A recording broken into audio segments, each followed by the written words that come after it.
সকালে খুব আরাম করে ঘুমাচ্ছি, আর এমন সময় কে যেন ডাকাডাকি শুরু করেছে। সীমান্ত, এই সীমান্ত, এবার ঘুম থেকে ওঠ বাবা, আর কত ঘুমাবি? উফ, মা, এত সকালে কেন ডাকছো? বাড়িতে কি ডাকাত পড়েছে নাকি? এত সকাল মানে? কয়টা বাজে সে খেয়াল কি তোর আছে? কলেজে যাবি না? পরে কিন্তু আমাকে বলতে পারবি না যে আমি তোকে ডাকি নাই। কয়টা বাজে? ঘড়ির দিকে তাকা আর দেখ, অলরেডি 8:30 বেজে গেছে। উফ মা, তুমি আরো আগে ডাক দিবা না? দিলা তো লেট করিয়ে। তুমি যাও, আমি আসছি। এখন তো সব দোষ আমার। তাড়াতাড়ি আয়, তোর বাবা তোর জন্য ওয়েট করছে নাস্তার টেবিলে। ওকে মা, তুমি যাও, আমি ফ্রেশ হয়ে আসছি। আম্মু চলে গেছে, আর আমি ফ্রেশ হতে হতে আপনাদের কাছে পরিচয়টা দিয়ে ফেলি। আমি সীমান্ত, বাবা মার একমাত্র ছেলে। আর আমার একটা ছোট বোন আছে, নাম সারা। আর আমার বাবা হলেন দেশের একজন বড় ব্যবসায়ী।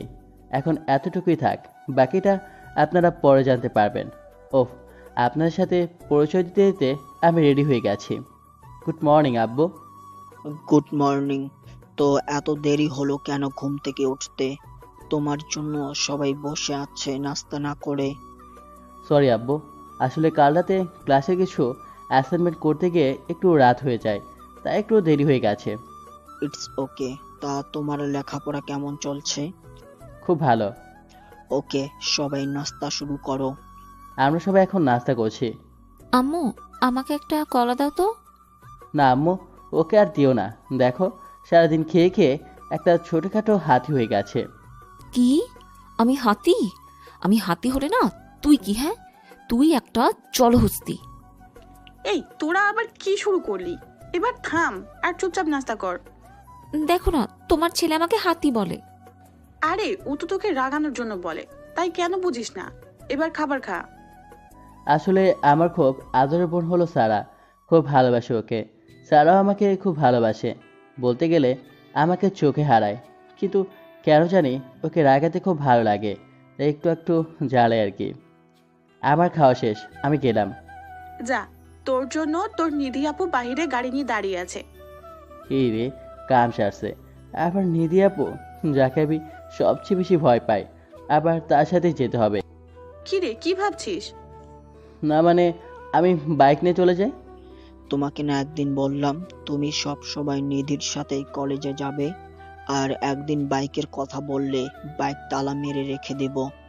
আর নিধি যা বলে সব শুনবে। এখন যাও, কতক্ষণ ধরে মেয়েটা বাইরে দাঁড়িয়ে আছে। তোর কিছু ভাল লাগে না? কিছু বললে নাকি তুমি? না আব্বু, কিছু বলিনি। আচ্ছা, যাও তাহলে। এখন নিধি আপু সম্পর্কে কিছু বলা দরকার। নিধি আপু আমার বড় চাচার একমাত্র মেয়ে, আর চাচা হলো বর্তমান মেয়র। আর তারা আপুকে অনেক আদর করে বড় করেছে। না চাইতেও সব কিছু আপুর হাতে এনে রেখে দিয়েছে। আর আপু যা চায় তা যেভাবে হোক তা নিজের করে ছাড়ে। আর আপুর একটা বড় ভাই আছে, নাম নিশাত। সেও একজন নেতা। আপুর কথা বলতে বলতে চলে এসেছি গাড়ির কাছে। এসে দেখি আপু গাড়ির সাথে হেলান দিয়ে মোবাইল টিপছে। গুড মর্নিং আপু। আপু, মারলে কেন? আমি কি করেছি? এত দেরি হলো কেন তোর আসতে? আর রাত জেগে কি করিস তুই যে সকালে ঘুম থেকে উঠতে পারিস না? রাতে অ্যাসাইনমেন্ট করছিলাম, তাই একটু দেরি হয়েছে উঠতে। অ্যাসাইনমেন্ট করস নাকি কোনো মেয়ের সাথে চ্যাটিং করস? না আপু, সত্যি বলছি। এই দেখো, অ্যাসাইনমেন্ট। অ্যাসাইনমেন্ট দেখিয়ে দিলাম, না হলে আবার মারতে পারে। কোনো বিশ্বাস নেই এই মেয়েকে। আচ্ছা, গাড়িতে উঠে বস। আর তোর মোবাইল দে আমাকে। এই নাও আপুর মোবাইল, দিয়ে দিলাম। না, আবার রেগে যাবে। আমি চুপচাপ আপুর সাথে সামনে সিটে বসে আছি, আর আপু এক হাতে গাড়ি টাইপ করছে, আর অন্য হাতে মোবাইলে কী যেন চেক করছে। আপু, এভাবে গাড়ি চালালে অ্যাক্সিডেন্ট করবে তো। চুপচাপ বসে থাক, কিচ্ছু হবে না। কি আর করার, চুপচাপ বসে আছি। কিছুক্ষণ পর আপু মোবাইলটা আমাকে দিয়ে দিল, আর বলল, কোনো মেয়ের সাথে ভুলেও কথা বলবি না, আর মোবাইলেও চ্যাটিং করবি না। আর আমার কথা যদি না শুনিস তাহলে তোর খবর আছে, বলে দিলাম। না আপু, আমি তো এমনি মেয়েদের কাছ থেকে দূরে আছি। তাই যেন মনে থাকে। কিছুক্ষণ পর আমরা কলেজে চলে আসি। আমি যখন গাড়ি থেকে নামতে যাব, ঠিক তখনই আপু আমার হাত ধরে কাছে টেনে নিয়ে দুই গালে দুটি কিস করে দিল। আমি অবাক হয়ে আপুকে বললাম, আপু, এটা কি করলা? তখন তোকে মারছি আর এখন আদর করে দিলাম। এখন চুপচাপ ক্লাসে যা, আর কোনো মেয়ের দিকে তাকাবি না বলে দিলাম। আমার রাগ সম্পর্কে তুই খুব ভালো করে জানিস। যা এখন। আমি আর কিছু না বলে ক্লাসের দিকে যেতে লাগলাম। এমন সময় কিসের সাথে জানি ধাক্কা খেয়ে আমি পড়ে গেলাম। আমি উঠে তাকিয়ে দেখি একটা মেয়ে নিচে পড়ে আছে। তার মানে মেয়েটার সাথে আমার ধাক্কা লেগেছে। তাই আমি মেয়েটাকে হাত ধরে টেনে উঠালাম আর তার বইগুলো মাটি থেকে তুলে দিলাম। আই এম সরি, আসলে আমি দেখতে পাইনি। সরি বলতে হবে না, আমিও আপনাকে দেখিনি। আমি যখন মেয়েটার সাথে কথা বলছিলাম তখন পেছনে তাকিয়ে দেখি নিধি আপু এদিকে আসে। আর আপুর চোখ মুখ একদম রাগে লাল হয়েছিল। আপু আমার কাছে এসে ঠাস করে মেয়েটাকে দুইটা চড় মারলো আর বলতে লাগলো, তোর সাহস কি করে হয় সীমান্তকে ধাক্কা মেরে ফেলে দেওয়ার? আমি ইচ্ছা করে নাকি ধাক্কা মারিনি, বিশ্বাস করুন। তোকে যদি কোনোদিন ওর আশেপাশে দেখি তাহলে তোর কি অবস্থা করবো তা কিন্তু তুই কল্পনাও করতে পারবি না। এখন চুপচাপ চলে যা। আপুর এ কথা শুনে মেয়েটা মাথা নিচু করে চলে গেল। আর মেয়েটাকে দেখে মনে হয় নতুন, কারণ আগে কখনো কলেজে দেখিনি। এবার আপু আমাকে বলল, মেয়ে মানুষ দেখলেই তোর খালি কথা বলতে মন চায় না? চল আমার সাথে, আজকে তোকে মজা দেখাবো। এই কথা বলে আপু আমাকে হাত ধরে টানতে টানতে একটা খালি ক্লাসরুমে নিয়ে গেল আর ভেতর থেকে দরজা লক করে দিল। আর আমাকে বলল, এখন বল, ওই মেয়ের সাথে কেন কথা বললি? কথা বলিনি তো, আমি তো জাস্ট সরি বললাম ওনাকে, আর কিছু বলিনি। সরি বলার সময় কি এত হেসে হেসে সরি বলতে হয় নাকি? আর সরি বলতে এত সময় লাগে? তুই কি আমাকে শেখাস? আপু বিশ্বাস করো, আমি শুধু সরি বলেছি। শুনে রাখ, তোকে আমি আগেও বলেছি আর এখনো বলছি, তোকে যাতে কোনো মেয়ের সাথে না দেখি। যদি আবার দেখি তাহলে আমার চেয়ে খারাপ আর কেউ হবে না, বলে দিলাম। এখন তুই ক্লাসে গিয়ে বসে থাক আর কোনো মেয়ের দিকে তাকাবি না। আর টিফিন টাইমে ক্যান্টিনে আসবি, আমি অপেক্ষা করব। ঠিক আছে বলে ওইখান থেকে চলে আসলাম। আর হ্যাঁ, আপনাদের বলতে ভুলে গেছি, নিধি আপু এবার অনার্স দ্বিতীয় বর্ষে পড়ে ইংরেজি মাধ্যমে। আর আপু দেখতে অসম্ভব সুন্দর। কলেজে আর ভার্সিটির সব ছেলেরা আপুর জন্য পাগল, কিন্তু কেউ কিছু বলতে সাহসই পায় না। দু একজন সাহস করে বলেছিল, তাদের অবস্থা আপু এত খারাপ করেছিল যে এরপর থেকে আর কেউ তার ধারের কাছেও আসে না, যতটুকু সম্ভব দূরে থাকে। আর অন্যান্য কলেজ ভার্সিটিতে নেতাগিরি করে ছেলেরা, আর আমাদের এখানে করে নিধি আপু, আর তাকে কি কিছু বলতেই পারে না। আমি ক্লাসে আসি আর এক এক করে ক্লাস করতে থাকি। কয়েকটা ক্লাস করার পর টিফিন পিরিয়ড চালু হয় আর আমি চুপচাপ ক্লাসে বসে আছি। আপুর কাছে যেতে ইচ্ছে করছে না, গেলেই খালি মারে আর ধমকায়, তাই মন চায় না যেতে। চুপচাপ বসে বই পড়ছিলাম। এমন সময় আমার বেস্ট ফ্রেন্ড আতিকা আমার কাছে এসে বলল, সীমান্ত, তুই এখানে বসে আছিস আর ওইদিকে নিধি আপু তোকে খুঁজছে। আমাকে বলছে তোকে বলতে তাড়াতাড়ি ক্যান্টিনে যেতে, না হলে তোর খবর আছে। যাইতেছি, তুইও চল আমার সাথে। না ভাই, তুই একাই যা, নিধি আপুকে দেখলে আমার কলিজায় পানি থাকে না। ওকে তুই থাক, আমি যাই। এই বলে চলে আসলাম ক্যান্টিনে। এসে দেখি নিধি আপু আর তার সাথে তার বান্ধবী রুহি আপু, কবিতা আপু আর বৃষ্টি আপু বসে আছে। আমি কাছে যেতেই আপু বলল, কিরে, তোর আসতে এত দেরি হলো কেন? কখন থেকে বসে আছি? না মানে একটু বই পড়তেছিলাম, তাই মনে ছিল না। আচ্ছা, এখন বস। আর কি খাবে অর্ডার কর। আপু আমার না তেমন খিদা নেই, আমি কিছু খাবো না। আমি এই কথা বলতেই আপু আমার দিকে চোখ গরম করে তাকালো। আমি তোকে খাবার অর্ডার করতে বলেছি, বেশি কথা বলবি না, বলে দিলাম। আচ্ছা আপনি অর্ডার করুন, আপনি যা বলবেন তাই খাবো। এই তো, গুড বয়। তারপর আপু বেশ কিছু খাবার অর্ডার করলো। আমি চুপচাপ খেতে লাগলাম। মাঝে মাঝে খেয়াল করে দেখি আপু খাওয়া বাদ দিয়ে আমার দিকে তাকিয়ে থাকে, আর আমি তাকাতেই মুচকি হেসে চোখটা নামিয়ে নেয়। আমি অল্প কিছু খেয়ে সেখান থেকে চলে আসি। আর আসার সময় আপু বলে ছুটি হলে যেন আমি তার জন্য দাঁড়িয়ে থাকি, একসাথে বাসা যাবে। অন্যদিকে নিধি আর ওর বান্ধবীরা ক্যান্টিনে বসে গল্প করছিল।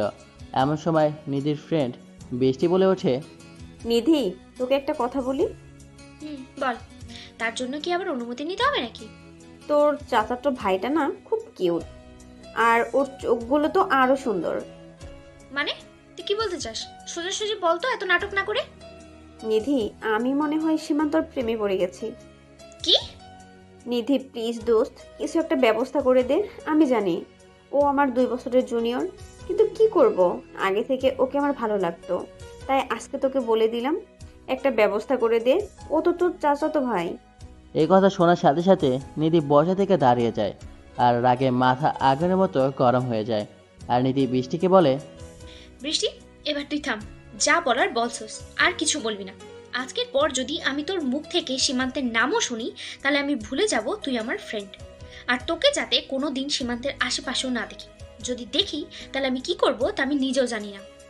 এই কথা বলে নিধি সেখান থেকে চলে যায়। আর বৃষ্টি সহ সবাই ওখানে বোকার মতো দাঁড়িয়ে থাকে। নিধি অনেক রাগী, সবাই জানে, কিন্তু সীমান্তর কথা বলতে এতটা রেগে যাবে কেউ ভাবেনি। কলেজ ছুটির পর আমি আপুর কাছে এসে দাঁড়িয়ে আছি। এমন সময় দেখলাম আপু আসতেছে, কিন্তু আজ আপু চেহারাটা কেমন যেন গম্ভীর, মনে হয় কোনো কিছু নিয়ে খুব চিন্তায় আছে। আর তারপর আপু আমার কাছে এসে যা বলল। সীমান্ত, তুই আর কোনো সময় বৃষ্টির সাথে কথা বলবি না, এমনকি ওর সামনে কখনো যাবি না, ওর থেকে দূরে থাকবি। কেন আপু? বৃষ্টি আপু আবার কি করলো? উনি তো খুব ভালো। এই কথা বলে মনে হয় খুব বড় ভুল করেছি। আপু দেখি রেগে গেছে। এই, কি বললি তুই? বৃষ্টি খুব ভালো? আর আমি কি তোর কাছে জানতে চাইছি যে সে কে ভালো আর নাকি খারাপ? তুই শুধু ওর সাথে মিশবি না, ব্যাস। কিন্তু কেন তা বলবে তো? কেন মিশবি না তা তোর জানা লাগবে না, আমি যা বলবো তাই শুনবি। এখন গাড়িতে বস। আমি আর কিছু বললাম না, কারণ আপু একবার যা বলবে তাই শুনতে হবে, না হলে আবার হিতে বিপরীত হতে পারে। আপু দেখছি গাড়ি চালাচ্ছে আর কি যেন ভাবছে। আমি ভয়ে কিছু জানতে চাইনি। আর কিছুক্ষণ পরই আমরা বাসায় চলে আসি। যখন আমি গাড়ি থেকে নেমেছি তখন আপু বলল, শোন, এখন বাসায় গিয়ে রেস্ট নিবি, আর কোথাও যাবি না। আর রাতে আমি কল দিলে রিসিভ করবি, না ধরলে বাসায় এসে তোর ক্লাস নিব আমি। আচ্ছা আপু, ঠিক আছে, আমি কল ধরবো। ওকে, ভিতরে যা। আমি চলে আসলাম। আর আমি যতক্ষণ না ভেতরে যাই ততক্ষণ পর্যন্ত আপু বাইরে গাড়ি নিয়ে দাঁড়িয়ে থাকে। আমি ভেতরে গেলে পরে চলে যায়। আমি বুঝি না আপু আমার প্রতি কেন এত নজরদারি করে। বাসায় আসার পর ফ্রেশ হয়ে আসলাম। আম্মু খাবার দিল, আমি খেয়ে রুমে চলে আসলাম। আর এভাবেই দিন পেরিয়ে রাত হয়ে গেল। রাতে কিছুক্ষণ পরার পর আম্মু খাবার খেতে ডাকে। নিচে গিয়ে দেখি সবাই বসে আছে টেবিলে। আমি গিয়ে সবার সাথে খাওয়া দাওয়া শুরু করলাম। তখন আব্বু বলল, সীমান্ত, আজ ক্লাস ঠিক মতো করছস? কোনো সমস্যা হয়েছে? না আব্বু, কোনো সমস্যা হয়নি। ওকে, ভাল। কোনো সমস্যা হলে আমাকে সাথে সাথে জানাবে। ঠিক আছে আব্বু। এভাবে সবার সাথে টুকটাক কথা বলে খাবার খেয়ে রুমে চলে আসলাম। এসে মোবাইলের দিকে তাকিয়ে আমার চোখ চড়ার কাছে উঠেছে, কারণ আপু আমাকে 10 বার কল দিয়েছিল। তাই আমি সাথে সাথে আপুকে কল ব্যাক করি। আর কল রিসিভ করেই ধমক দিয়ে আপু বলল, ওই, কোথায় ছিলি এতক্ষণ? আমি তোকে কয়বার কল দিছি, শুনতে পাস নাই? আপু, আমি তো খাবার খাইতেছিলাম আর ফোন রুমে ছিল, তাই কল ধরতে পারি নাই। তো মোবাইলটা সাথে নেওয়া যায় না? জানিস কত চিন্তা করছিলাম। আরে, এতে চিন্তা করার কি আছে আপু? আর তুমি আমাকে নিয়ে এত চিন্তা করে কেন আপু? কেন চিন্তা করি তুই বুঝিস না? কি বললো বুঝি না? আমি সব বুঝি। সত্যি তুই বুঝিস? বলতো, কেন এত তোকে নিয়ে চিন্তা করি? কারণ আমি তোমার ছোট ভাই, তাই তুমি এত টেনশন করো আমাকে নিয়ে। কুত্তা, তুই ঘুরে ডুম বুঝোস। আর শোন, কালকে আমি ভার্সিটি যাব না। আর তুই কিন্তু বৃষ্টির সাথে কথা বলবি না। যদি বলিস তাহলে কিন্তু খারাপ কিছু হয়ে যাবে, আমি বলে দিলাম। আচ্ছা ঠিক আছে, বলবো না। এইভাবে কিছুক্ষণ আপুর সাথে কথা বলে ফোন রেখে দিলাম। আর কিছুক্ষণ পড়াশোনা করে ঘুমিয়ে পড়লাম। সকালে আমার ছোট বোন সারা আমাকে ঘুম থেকে ডেকে দিল। তারপর আমি ফ্রেশ হয়ে নাস্তা করে বাইক নিয়ে চলে গেলাম কলেজে। আপু না গেলে আমি বাইক নিয়েই কলেজে যাই, আর আপু গেলে আপুর সাথে গাড়ি যেতে হয়। কলেজে গিয়ে 2টি ক্লাস করে আমি আর রাতে মাঠের এক কোণায় বসেছিলাম। এমন সময় কোথা থেকে যেন বৃষ্টি আপু আমার কাছে আসলো। তার সাথে আরও 2জন মেয়ে ছিল। বৃষ্টি আপু আমাকে বলল, সীমান্ত, এখানে কি করো? কিছু করি না আপু, বসে আছি। কিছু বলবেন? তোমার সাথে আমার কিছু কথা আছে, একটু চলো তো আমার সাথে। আপু, একা আসবো? এক আসলে ভালো হয়। ঠিক আছে, চলেন। আপুর সাথে আসলাম, কারণ আমি যদি এখন না করি তাহলে আপু কষ্ট পাবে। কারণ আপুর সাথে আরও 2জন মেয়ে ছিল। বৃষ্টি আপু আমাকে নিয়ে আমাদের কলেজের পাশের বাগানে নিয়ে গেল আর আমাকে বলল, সীমান্ত, তোমাকে আমি কিছু বলতে চাই। বলেন, কি বলবেন? তোমার নিধি আপু তোমাকে কিছু বলে নাই? না, আমাকে কিছু বলে না আপু। আসলে আমি তোমাকে এখন যা বলবো জানি না তুমি কি মনে করবে, তবুও বলতে হবে, না হলে আমি আর থাকতে পারবো না। বলেন, আমি কিছু মনে করব না। আমার এ কথা বলার পর বৃষ্টি আপু যা বলল তা শোনার জন্য আমি মোটেও প্রস্তুত ছিলাম না।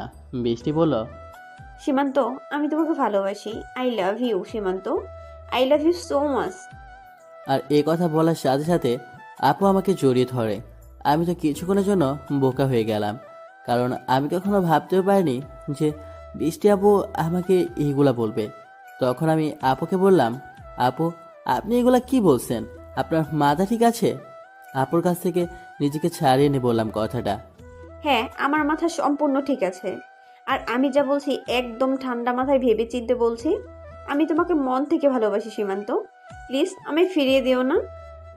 এবার আমি আবার তার কাছ থেকে নিজেকে ছাড়িয়ে নিলাম আর বৃষ্টি আপুকে বললাম, প্লিজ আপু বোঝার চেষ্টা করেন, এটা কখনোই হয় না। আপনি আমার বড় বোন হন, তাই আপনাকে আমি সবসময় আপুর মতো সম্মান করেছি। আপনাকে আমি ওই ব্যাপারে কখনো ভাবিনি, আর ভাবতেও পারবো না। সরি আপু, আমাকে মাফ করবেন। ভাবনি তো কি হয়েছে, এখন থেকে ভাববে আমাকে নিয়ে। আর আপু কি, আমি কি তোমার নিজের আপন বোন নাকি যে আমার সাথে প্রেম করা যাবে না? প্লিজ আপু, আমাকে জোর করবে না। আমি পারবো না কোনো সম্পর্কে জড়াতে, আমার এসব ভালো লাগে না। সীমান্ত, তোমাকে আমার অনেক ভালো লাগতো আগে থেকেই। আর এই ভালো লাগা এখন বিন্দু বিন্দু জমে ভালোবাসায় পরিণত হয়েছে। আমি তোমাকে অনেক বেশি ভালোবাসবো সীমান্ত, কখনো কষ্ট পেতে দিব না। প্লিজ আমাকে ফিরিয়ে দিও না। আমি আর কিছু না বলে সেখান থেকে চলে আসি। আর আসার সময় বৃষ্টি আপু পেছন থেকে বলে যে, সীমান্ত আমি তোমার অপেক্ষায় থাকবো। সেখান থেকে কলেজে এসে দেখি আতিক এখনও আগে জায়গায় বসে আছে। আর আমি যাওয়ার পর আমাকে বলে, কিরে বেটা, কোথায় গিয়েছিলি বৃষ্টি আপুর সাথে? কোথায় আবার যাব, এই তো সামনে গিয়েছিলাম। তো আপু জানি তোকে কি বলবে বলে নিয়ে গেল, তা কি বললো? আর তোর মুখ এমন দেখাচ্ছে কেন? কোথায় কেমন দেখাচ্ছে? আমি তো ঠিকই আছি। আপু কি বললো তা বল। আরে তেমন কিছু বলি নাই। আজ যে নিধি আপু আসে নাই সে ব্যাপারে জানতে চাইলো, এই আর কি। ওর কাছে সত্যি বলা আর নিজের পায়ে কোড়াল মারা সমান কথা। সারা কলেজে কোনো টেলিভিশন ছাড়াই সরাসরি সম্প্রচার করে দিবে বেটায়, তাই সত্যিটা না বলাই ভালো। এটা তো আমার সামনেই বলতে পারতো, দূরে নিয়ে যাওয়া লাগে নাকি? আরে বুঝিস না, মেয়ে মানুষ এমনি সবার সামনে সব কথা বলে না। আচ্ছা চল যাই। হ্যাঁ চল যাই। আমি রাতে ক্লাসে চলে আসলাম, কারণ আর কিছুক্ষণ ওখানে থাকলে আতিক হাজারটা প্রশ্ন করত। তার থেকে ভালো চলে আসা, তাই চলে আসলাম। এভাবে আমার বাকি ক্লাসগুলো হওয়ার পর কলেজে ছুটি হয়ে যায় আর আমি বাইক নিয়ে বাসায় চলে যাই। বাসার ভিতর ঢোকার সাথে সাথেই আমার ছোট বোন সারা বলল, ভাই চলে আসছিস, তাড়াতাড়ি তোর রুমে যা। কেন রে, আমার রুমে কি আগুন লেগেছে? পানি নিয়ে যাওয়া লাগবে নাকি? তাড়াতাড়ি বল। একটু মজা করে বললাম আর কি। নিধি আপু আসছে আর তোমার রুমে বসে আছে, আমাকে বলেছে তুমি আসলে বলতে তাড়াতাড়ি যাতে রুমে যাও। নিধি আপুর কথা শুনে আমার এখন দম যা যায় অবস্থা। আপু যদি জানতে পারে যে আমি বৃষ্টি আপুর সাথে কথা বলেছি আর আপু আমাকে জড়িয়ে ধরেছে, তাহলে আমাকে কি করবে এক আল্লাহই ভালো জানে। তাই মনে মনে দোয়া দূরত পড়ে আমার রুমের সামনে আসলাম। এসে দেখি আপু আমার রুমের দেয়ালে টানানো আমার ছবিটার দিকে তাকিয়ে আছে। আমি মুখে সাহস নিয়ে আপুকে বললাম, আরে আপু আপনি কখন আসলেন? মুখে একটু হাসি ভাব নিয়ে বললাম, কিন্তু ভয়ে ভিতরটা কুঁকড়ে যাচ্ছে। আজ কলেজে কি করছস? মনে মনে যা ভাবলাম তাই হলো। আপু মনে হয় জেনে গেছে, কিন্তু কেমন করে জানলো আল্লাহ জানে। আমিও কিছু না জানার ভনিতা করে বললাম, আমি তো কিছু কই না আপু। কেন, কি হয়েছে? তুই আজ বৃষ্টির সাথে কথা বলছস? না আপু, আমি কথা বলি নাই। কথা বলস নাই? তাহলে এগুলো কি দেখ? এই কথা বলে আপু তার ফোনটা আমার দিকে এগিয়ে দিল আর তার ফোনের দিকে তাকিয়ে আমার চোখ চড়গাঠে ওঠার মতো অবস্থা, কারণ আমার আর বৃষ্টি আপুর ছবি তার ফোনে। এমনকি বৃষ্টি আপু যে আমাকে জড়িয়ে ধরেছে তার ছবিও আছে। আমি তো ভয়ে চুপ করে আছি, না জানি আজ আমার কি হাল করে। তখন আপু আবার বলল, কি হলো, কথা বল, চুপ করে আছিস কেন? আমি আবারও চুপচাপ। কি বলবো ভাই, আমার এখন কলেজের পানি শুকিয়ে মরুভূমি হয়ে গেছে। তখন আপু আবার বলল, তুই কি ভাবছিস আজ আমি তোর সাথে যাইনি বলে তোর কোনো খবর আমি রাখবো না? আমি তো সব খবর রাখি। আমি তোর সাথে থাকি আর না থাকি, তুই আমার চোখের আড়াল কখনো হতে পারবি না। এখন সত্যি করে বল, বৃষ্টি কেন তোকে জড়িয়ে ধরেছে? না হলে আমি এখন কি করবো তুই ভাবতেও পারবি না। আমি নিধি আপুর রাগী ভয়ঙ্কর চেহারা দেখে সব সত্যি কথা বলে দিলাম। আর আমার মুখ থেকে এই কথা শোনার পর নিধি আপু বলল, কি বললি? বৃষ্টি তোকে প্রপোজ করেছে? আপুর চেহারার দিকে তাকানো যাচ্ছে না, এত পরিমাণ রেগে আছে। তুই কি বলছিস ওকে? আমি না করে দিছি আর বলছি আমি কোনো সম্পর্কে জড়াতে চাই না। আচ্ছা তুই থাক, আমি যাই, আমার একটা কাজ আছে। আর কোনো মেয়ে যদি কল দেয় ধরবি না, বলে দিলাম। এই কথা বলে নিধি আপু চলে গেল। কিন্তু একটা বিষয় খেয়াল করলাম, আবু তো খুব রেগে আছে, কিন্তু আমাকেও তেমন কিছু বলে নাই। আল্লাহ জানে এখন কি করে।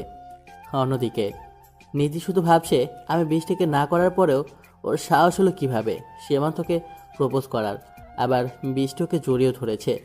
আমার জিনিসে হাত দেওয়ার মজা ওকে আজ বোঝাবো। এসব ভেবে নিধি বৃষ্টিকে কল দেয়। হ্যালো বৃষ্টি, কোথায় তুই? আমি তো বাসায়, কেন কিছু বলবি? বলবো। তোদের বাসার পিছনের মাঠে আয়, আমি দাঁড়িয়ে আছি, আজ ক্লাসের পড়াগুলো জানতে হবে। ওকে, 5 মিনিট দাঁড়া, আমি আসতেছি। এই কথা বলে কল রেখে দেয়। আর নিধি রাগ যেন ক্রমশই বাড়ছে। সে কী করবে তা সে জানে না। নিধি শুধু জানে সীমান্ত একমাত্র ওর, আর নিধির জিনিসে কেউ হাত দেবে তা সে হতে দেবে না। নিধি এসব ভাবতে ভাবতে বৃষ্টি চলে আসে। আর এসেই বৃষ্টি বলে, কিরে নিধি, তুই আমার বাসার সামনে চলে এলি? পড়া তো ফোন করেই জানতে পারতি। কেন, এসে কি তোকে বিপদে ফেললাম নাকি? আরে না, বিপদ কেন হতে যাবে? আর তুই কখনো এদিকে আসিস না তাই বললাম আর কি। আচ্ছা একটা কথা বলবি সত্যি করে? কি কথা বল? তোর কাছে কি আমি মিথ্যে কথা বলি? আজ নাকি তুই সীমান্তকে প্রপোজ করেছিস? তোকে কে বললো এসব কথা? আমি যা বলছি তার উত্তর দে। তুই যেহেতু জেনেই গেছিস তাহলে আর লুকিয়ে লাভ কি? হ্যাঁ, আমি সীমান্তকে প্রপোজ করেছি, কারণ আমি ওকে পছন্দ করি। আমি কিন্তু তোকে মানা করেছিলাম, বলেছিলাম সীমান্তের আশেপাশে না যেতে। আমি গেলে তো সমস্যা কোথায়? তুই কে আমাকে না করার? তুই নাকি আজকে ওকে জড়িয়ে ধরেছিস? হ্যাঁ ধরেছি, তাতে কি হয়েছে? এই কথা বলার সাথে সাথে নিধি বৃষ্টিকে চড় মারতে থাকে আর বলতে থাকে, বলেছিলি না সমস্যা কোথায়? এই দেখ কোথায় সমস্যা। এভাবে বলতে থাকে আর বৃষ্টিকে মারতে থাকে। তখন বৃষ্টি বলে, নিধি, তুই আমাকে এভাবে কেন মারছিস? আমি তো তোর কোনো ক্ষতি করিনি। কি বললি তুই? আমার কোনো ক্ষতি করিসনি? তুই আমার সবচেয়ে বড় ক্ষতি করতে চাইছিস। তুই আমার কলিজায় হাত দিছস। কলিজা? কে তোর কলিজা? কি আমার কলিজা জানতে চাস? তাহলে শোন, সীমান্ত আমার কলিজা, আমার ভালোবাসা, আমার সব। আর তুই আমার সেই কলিজায় হাত দিছস। আমি তোর সেই হাত আজ ভেঙেই দেব। প্লিজ এমন করিস না, আমি না তোর বান্ধবী হই, মাফ করে দে নিধি। মাফ করব তোকে? আমি তোকে না করার পরেও তুই আমার কথা শুনিসনি। আর তুই কেন কেন আজ যদি আমার আপন আপন মনে হতো না, তাহলে তাকেও আমি ছাড়তাম না। কারণ যে নিধির জিনিসে হাত দেয় সেই হাত নিধি ভেঙে দেয়।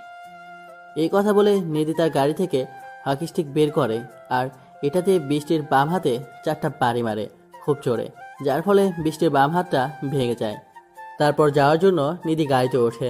আর যাওয়ার সময় নিধি বৃষ্টিকে বলে, শুধু একবার আমার কথা না শুনে সীমান্তের কাছে গেছিস, তার জন্যই তোর হাত ভেঙে দিয়েছি। আর যদি ভুলেও সীমান্তর কাছে যাওয়ার চেষ্টা করিস, তাহলে তোর কি অবস্থা করব তা কিন্তু আমি নিজেও জানি না। এ কথা বলে নিধি গাড়ি নিয়ে চলে যায়।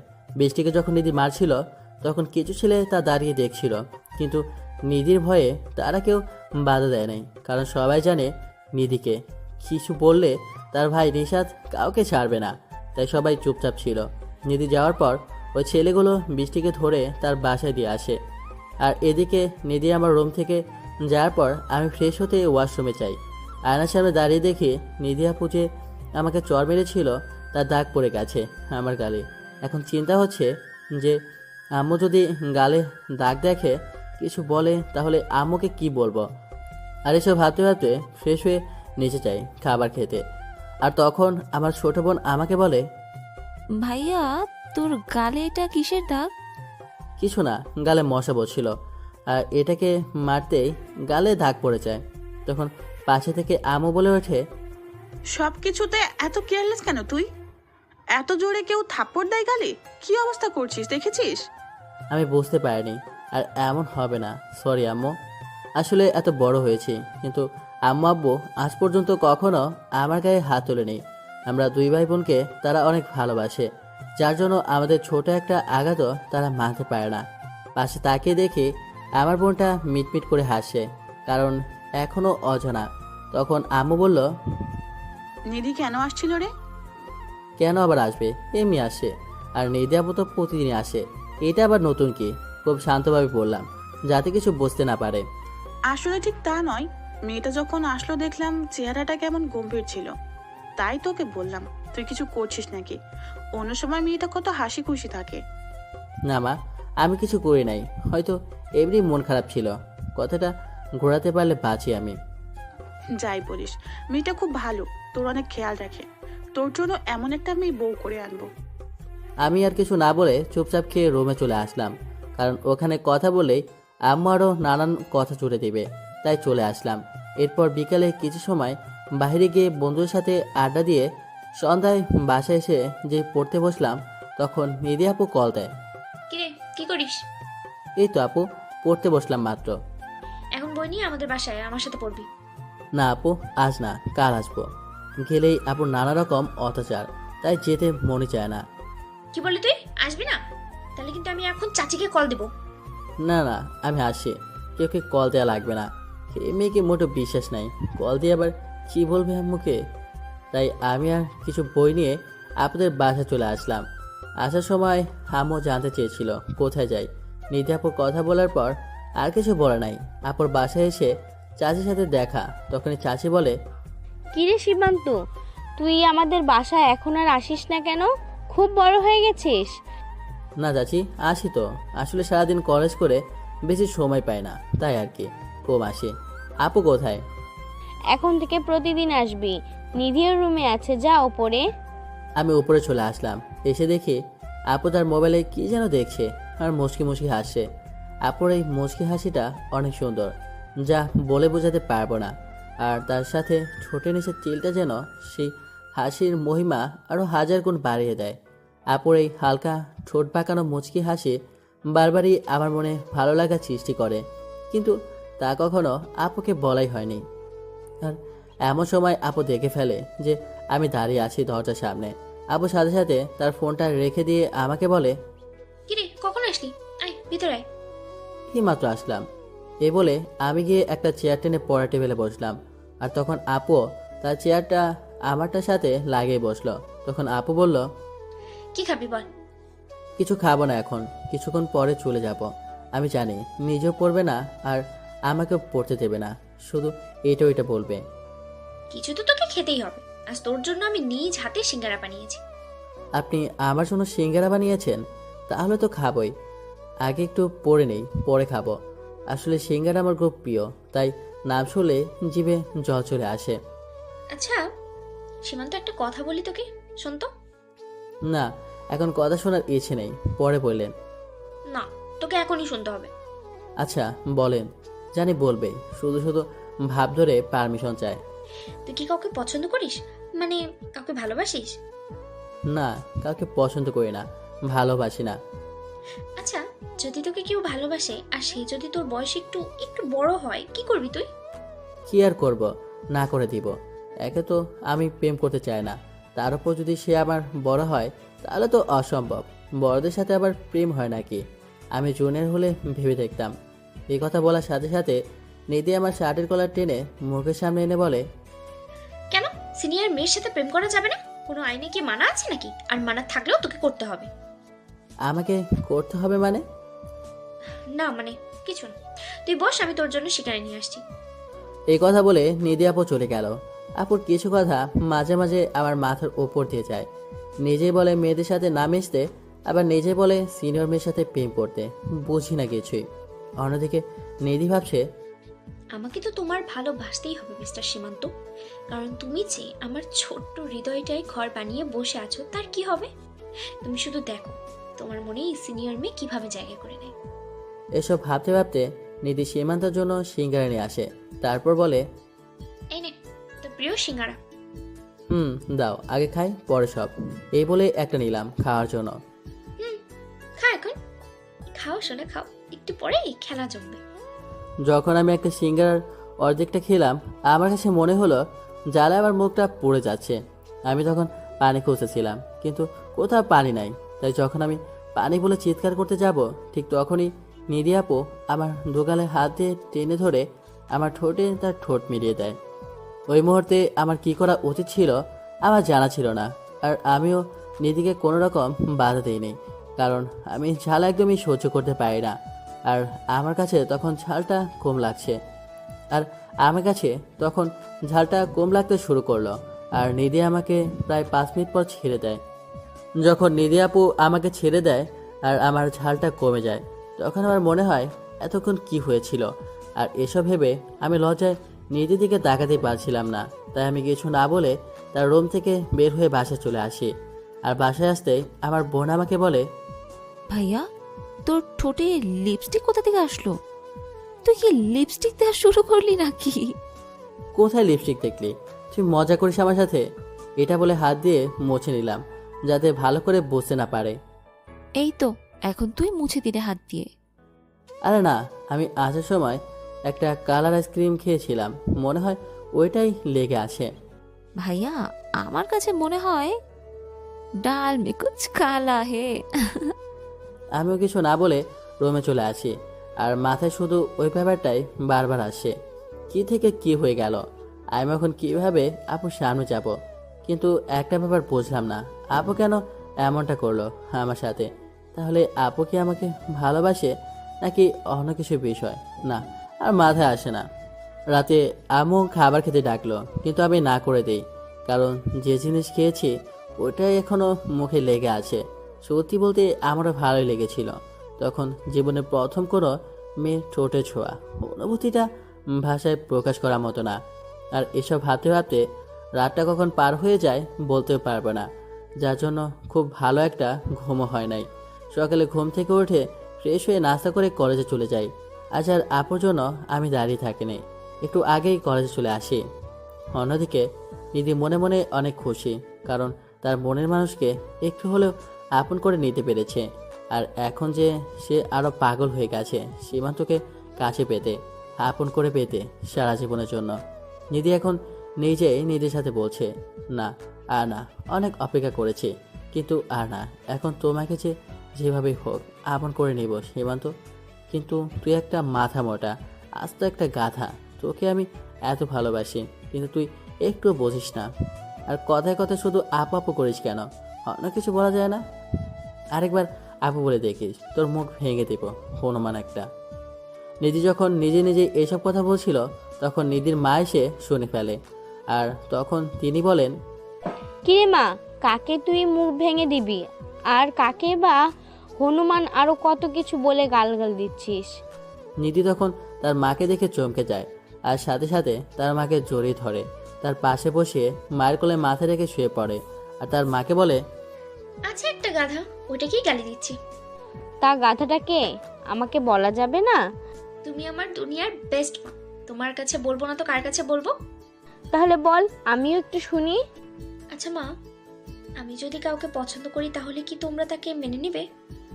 কেন মেনে নিব না? অবশ্যই মেনে নিব, কারণ তুই সুখে থাকলে আমরা খুশি।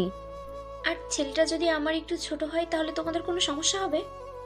আমাদের কোনো সমস্যা হবে না, জীবনটা তোর, আর তুই সবচেয়ে ভালো বুঝিস কিভাবে তুই ভালো থাকবি আর কার সাথে সুখী থাকবি। যদি তোরা একে অপরকে পছন্দ করিস বা ভালোবাসিস, তাহলে বয়সটা কোনো বিষয় না, তোর যা ভালো লাগে কর, আমরা তোর পাশে আছি। নিধি তখন খুশিতে তার মাকে জড়িয়ে ধরে কেঁদে দেয় আর বলতে থাকে, আমি জানতাম তোমরা আমার কথা কখনো ফেলবে না, তোমরা হলে পৃথিবীর সবচেয়ে ভালো বাবা মা। হয়েছে পাগল মেয়ে, তার জন্য কি এখন কাঁদতে হবে নাকি? আর এখন বল, কনসার্ট জুনিয়র ছেলে যে আমার পরীর মতো মেয়ের মন চুরি করেছে, একদিন বাসায় নিয়ে আয়, আমরাও দেখি। এখন না, পরে আমি নিয়ে আসবো। আর কয়েকটা দিন অপেক্ষা করে দেখবে তোমাদের জামাইকে তোমাদের সামনে এনে দাঁড় করাবো। আচ্ছা, নিয়ে আসিস। আজ তুই ভার্সিটিতে যাবি না? না, আজকে যাব না। আচ্ছা, নিচে আয়, খেয়ে যা। এই কথা বলে নিধির মা চলে যায়। আর নিধি তো খুশিতে বাঁচে না। সে যাকে ভালোবাসে তার পরিবার তাকে মেনে নেবে। আর এদিকে আমি কলেজে এসে বন্ধুর সাথে আড্ডা দিয়ে ক্লাস করতে থাকি। কিন্তু আজ নিধি আপু আর বৃষ্টি আপু দুজনে কেউ আসে নাই। বৃষ্টি আপু তো বললো আমার জন্য অপেক্ষা করবে, আর একদিন পরেই তার কোনো খবর নাই। এভাবে ক্লাস শেষ করে বাসায় যাই। বাসায় এসে খাওয়া দাওয়া আর সবার সাথে গল্প করে দিনটা পার করে দিলাম। কিন্তু মজার ব্যাপার হলো আজ নীতি একবারও আমাকে কল দিল না। অন্যদিন হলে একসাথে কলেজে যাই, আবার বাসে আসে, রাতে কল দেয়, কিন্তু আজ তার কিছুই করো না। বেশ অবাক লাগলো বিষয়টা। পরের দিনও আপু আমার বাসায় আসার আগেই আমি একাই কলেজে চলে যাই। আর আমি কলেজে আসতেই দেখি বৃষ্টি আপু মাঠের এক কোণে দাঁড়িয়ে আছে, আর তার হাতে ব্যান্ডেজ করা। আর ঠিক তখন বৃষ্টি আমাকে দেখে ফেলে, আর কাছে এসে বৃষ্টি বলল, সীমান্ত, তুমি আমার সাথে এত বড় মিথ্যা কেন বললে? আমি আপনার সাথে কি মিথ্যা বললাম? ওই দিন তুমি বললে কেন যে তুমি কোনোদিন প্রেম করবে না, তোমার কারো সাথে কোনো সম্পর্ক নাই? এখানে মিথ্যার কি হলো? যা সত্যি আমি তো তাই বললাম। আমার কোনো সম্পর্ক নাই, আর কোনো সম্পর্কে জড়াবো না। মিথ্যে কথা। তোমার আর নিধির মাঝে সম্পর্ক আছে। আমি তো বৃষ্টির কথা শুনে মনে হয় আকাশ থেকে পড়লাম। মেয়ে বলে কি আমার নাকি সম্পর্ক আছে, তাও আবার ওই কোনটি নিধির সাথে। তখন আমি বললাম, কী সব আবল তাবল বলছেন আপনি? মাথা ঠিক আছে আপনার? আমার কেন নিধি আপুর সাথে সম্পর্ক থাকবে? উনি আমার আপু হয়, এর বেশি আর কিছুই না। আপনাকে সব কি বলেছে? আমি কোনো আবল তাবল বলছি না সীমান্ত, যা বলছি ঠিক বলছি। নিধি আমার কাছে নিজে বলেছে তোমাদের সম্পর্কের কথা। তুমি নাকি নিধির কলিজা, আর তার জন্য দেখো আমার কি অবস্থা করেছে নিধি। আমি যেন অবাকের পর অবাক হচ্ছি বৃষ্টির কথা শুনে। নিধি আপু আর আমার মাঝে সম্পর্ক আছে, কিন্তু আমি নিজে জানি না। আর নিধি আপু নিজে বলেছে এই কথা, কিন্তু এসব কিভাবে সম্ভব? আপু তো কোনোদিনও আমাকে বলে নাই যে আমাকে ভালোবাসে। আমি এসব ভাবছিলাম। তখন বৃষ্টি আবার বলল, আর শুধু তোমার জন্য আমার এত বড় ক্ষতি হলো। তুমি যদি আমাকে বলতে তোমাদের মাঝে সম্পর্ক আছে, তাহলে কি আমি তোমাকে এসব বলতাম? আর শুধু তোমার জন্য নিধি আমার এমন অবস্থা করেছে। আমার জন্য করেছে মানে? আর কি করেছে নিধি আপু আপনাকে? তুমি দেখতে পারছো না কি করেছে? ওই দিন যে আমি তোমাকে প্রপোজ করেছিলাম আর জড়িয়ে ধরেছিলাম, এটা নিধি জেনে যায়। আর সে আমাকে বাসার থেকে বের করে মাঠে নিয়ে সবার সামনে আমাকে মারে, এমনকি আমার হাতটা পর্যন্ত ভেঙে দেয়। কি, নিধি আপু আপনাকে এইভাবে মেরেছে? এখন নিজের কাছেই খারাপ লাগছে। হ্যাঁ, নিধি আমাকে মেরেছে। আরও বলেছে আমাকে আবার তোমার পাশে দেখে তাহলে নাকি তার চাইতে বেশি খারাপ কিছু করবে। এখন আমার কাছে সত্যি খারাপ লাগছে বেশি কথা শুনে, আর সাথে রাগও হচ্ছে অনেক নিধি আপুর ওপর। মানুষ এতটা ভয়ঙ্কর কিভাবে হতে পারে? একটা মেয়ে হয়ে আর একটা মেয়েকে এভাবে কেউ মারতে পারে নাকি? তখন আমি বললাম, আপু আমি আপনার কাছে খুবই দুঃখিত যে আমার জন্য আপনার আজ এই অবস্থা। আর আপনাকে কিছুই করতে পারবে না নিধি, আমি তাকে দেখে নেব। এভাবে আরও কিছুক্ষণ কথা হলো বৃষ্টির সাথে। তারপর তার কাছে ক্ষমা চেয়ে তাকে বিদায় দিলাম। বৃষ্টি আপু চলে যাওয়ার কিছুক্ষণ পরেই নিধি আপু গাড়ি নিয়ে কলেজে আসে, আর গাড়ি থেকে নেমে আমার কাছে আসতে থাকে। কিন্তু মুখ থেকে মনে হচ্ছে আজ খুব খুশিতে আছে। হাসি যে মুখ থেকে সরছে না। আমি তাকে দেখে ক্লাসের দিকে চলে যেতে লাগলাম। তখন নিধি পেছন থেকে বলল, সীমান্ত, কোথায় যাচ্ছিস? দাঁড়া বলছি, তোর সাথে আমার কিছু কথা আছে, দাঁড়া। কিন্তু আমি তাকে কিছু না বলে চলে আসি। ক্লাসের সামনে এসে একবার পিছন ফিরে দেখি নিধি আপু আগের জায়গায় দাঁড়িয়ে আছে, কিন্তু মুখে সেই হাসিটা আর নেই। কেমন জানি মলিন হয়ে আছে। মনে হয় আমার কাছে সে এটা প্রত্যাশা করেনি। অন্যদিকে নিধি ভাবছে, আজ সীমান্তের কি হলো? ও তো কখনো এমন করে না, আমি যা বলি তাই করতো, কিন্তু আজ আমি ওকে ডাকলাম তারপরেও সে শুনলো না। এত বড় সাহস ওর হলো কি করে? ওকে আমি পরে দেখে নেব। এই কথা বলে নিধি ক্লাসে চলে যায়। আমি ক্লাসে এসে আর ক্লাস থেকে বাইরে বের হইনি।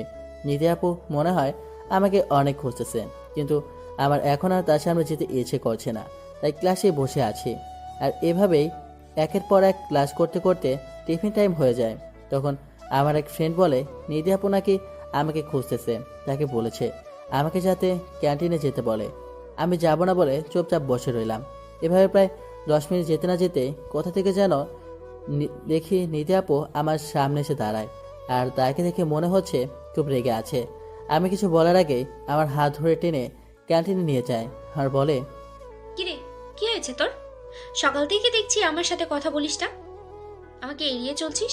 আমি ডাকলাম তাও আমার ডাকে কোনো সাড়া দিলি না। কি হয়েছে, সমস্যা কি তোর বলতো? তাতে আপনার কি? আমি যার সাথে ইচ্ছা কথা বলবো, যার সাথে ইচ্ছা বলবো না। আপনি বলার কে? আমার আপনার সাথে কথা বলার ইচ্ছে নাই, তাই বলি নাই। বুকে অনেক সাহস নিয়ে কথাটা বললাম। জানি না কি হয় যে রাগী মেয়ে। আমার কথা শোনার সাথে সাথে নিধি আপু আমার গলা চেপে ধরলো আর চিৎকার দিয়ে বলল, তোর সাহস কি করে হয় আমার সাথে এইভাবে কথা বলার? আর কি বললি তুই? যার সাথে ইচ্ছা কথা বলবি? বলে দেখা, তোর মুখ আমি ভেঙে দেবো। তুই শুধু আমার সাথে কথা বলবি, আর কারোর সাথে না। আমি আর আপনার কোনো কথাই শুনবো না। আপনি আমার জন্য কেন বৃষ্টি আপুকে মারলেন? তার হাত কেন ভাঙলেন? আজ আপনার জন্য বৃষ্টি আপুর কাছে আমাকে ছোট হতে হয়েছে, কথা শুনতে হয়েছে তার কাছ থেকে। আমি কথাগুলো নিচের দিকে তাকিয়ে বললাম। কথাগুলো বলে আমি আপুর দিকে তাকিয়ে নিজেই ভয় পেয়ে যাই। রাগে আপু চেহারা আগুনের মতো লাল হয়ে গেছে। তখন আপু বলল, বৃষ্টি তোর কাছে আবার আসছিল? তোর সাহস হলো কি করে তোর কাছে আসার? তাতে আপনার সমস্যা কোথায়? আমার কাছে বৃষ্টি আপু আসুক আর যে আসুক, আপনি বাধা দেওয়ার কে? আর বৃষ্টি আপু যদি আমাকে ভালোবাসে তাহলে আপনি কেন এমন করেছেন? এই কথা বলার সাথে সাথে নিধি আমার মুখ চেপে ধরে আর বলে, আমি ছাড়া তোকে যদি কেউ ভালোবাসার কথা চিন্তাও করে, তাকে আমি কি করব তা কেউ কল্পনাও করতে পারবে না। তোকে আজ ভেবেছিলাম সবার সামনে সুন্দর করে প্রপোজ করব, কিন্তু তুই আর তা হতে দিলি না। আমি আমি না করার পরেও বৃষ্টির সাথে কথা বলেছিস, আবার বলিস যে যে কেউ তোকে ভালোবাসতে পারবে। আর আমি বলার কি? এখন কান খুলে শুনে রাখ, আমি তোকে ভালোবাসি। শুধু ভালোবাসি বললে ভুল হবে, আমার জীবনের চাইতে বেশি ভালোবাসি। তুই শুধু আমার, আর আমার মানে শুধুই আমার। এই কথা বলেই নিধি আমাকে খুব শক্ত করে জড়িয়ে ধরে। আর এত শক্ত করে জড়িয়ে ধরে যে আমার সাত নিচে কষ্ট হচ্ছিল। শুনে এত শক্তি কোথা থেকে যে পায় এ মেয়ে আল্লাহ জানে। তখন আমি খুব কষ্ট করে নিজের কাছ থেকে নিজেকে ছাড়িয়ে বলি, আপু আপনি কি বলছেন? একবার ভেবে দেখেছেন? আপনি আমার আপু হন, আর আমি আপনাকে সেই হিসাবে সম্মান করি। আমি আপনার কথা মানতে পারবো না। আমি যা বলছি ঠিক বলছি। আমি তোকে ভালোবাসি, এটা আমার শেষ কথা। আমি জানি আমি তোর একটু বড়, কিন্তু তাতে আমার কোনো সমস্যা নেই। আর আমাকে কে কি বললো তাতে আমার কিচ্ছু যায় আসে না। আর তোর যদি কোনো সমস্যা থাকে থাকলেও তাহলেও কিছু করার নেই, নিজেকে সামলে নে। আমি বুড়ি হলেও তোকে আমাকেই বিয়ে করতে হবে। আমি নিধির কথা শুনে বেহুশ হওয়ার অবস্থা। কোনো মানুষ যে এভাবে একজনকে প্রেম নিবেদন করতে পারে তা নিধিকে না দেখলে বিশ্বাসই করতাম না। আর প্রপোজ করা বললে ভুল হবে, ও তো আমাকে রীতিমতো ট্রিট করলো। তখন আমি বললাম, আপু আপনি বোঝার চেষ্টা করেন, এটা কখনো হয় না।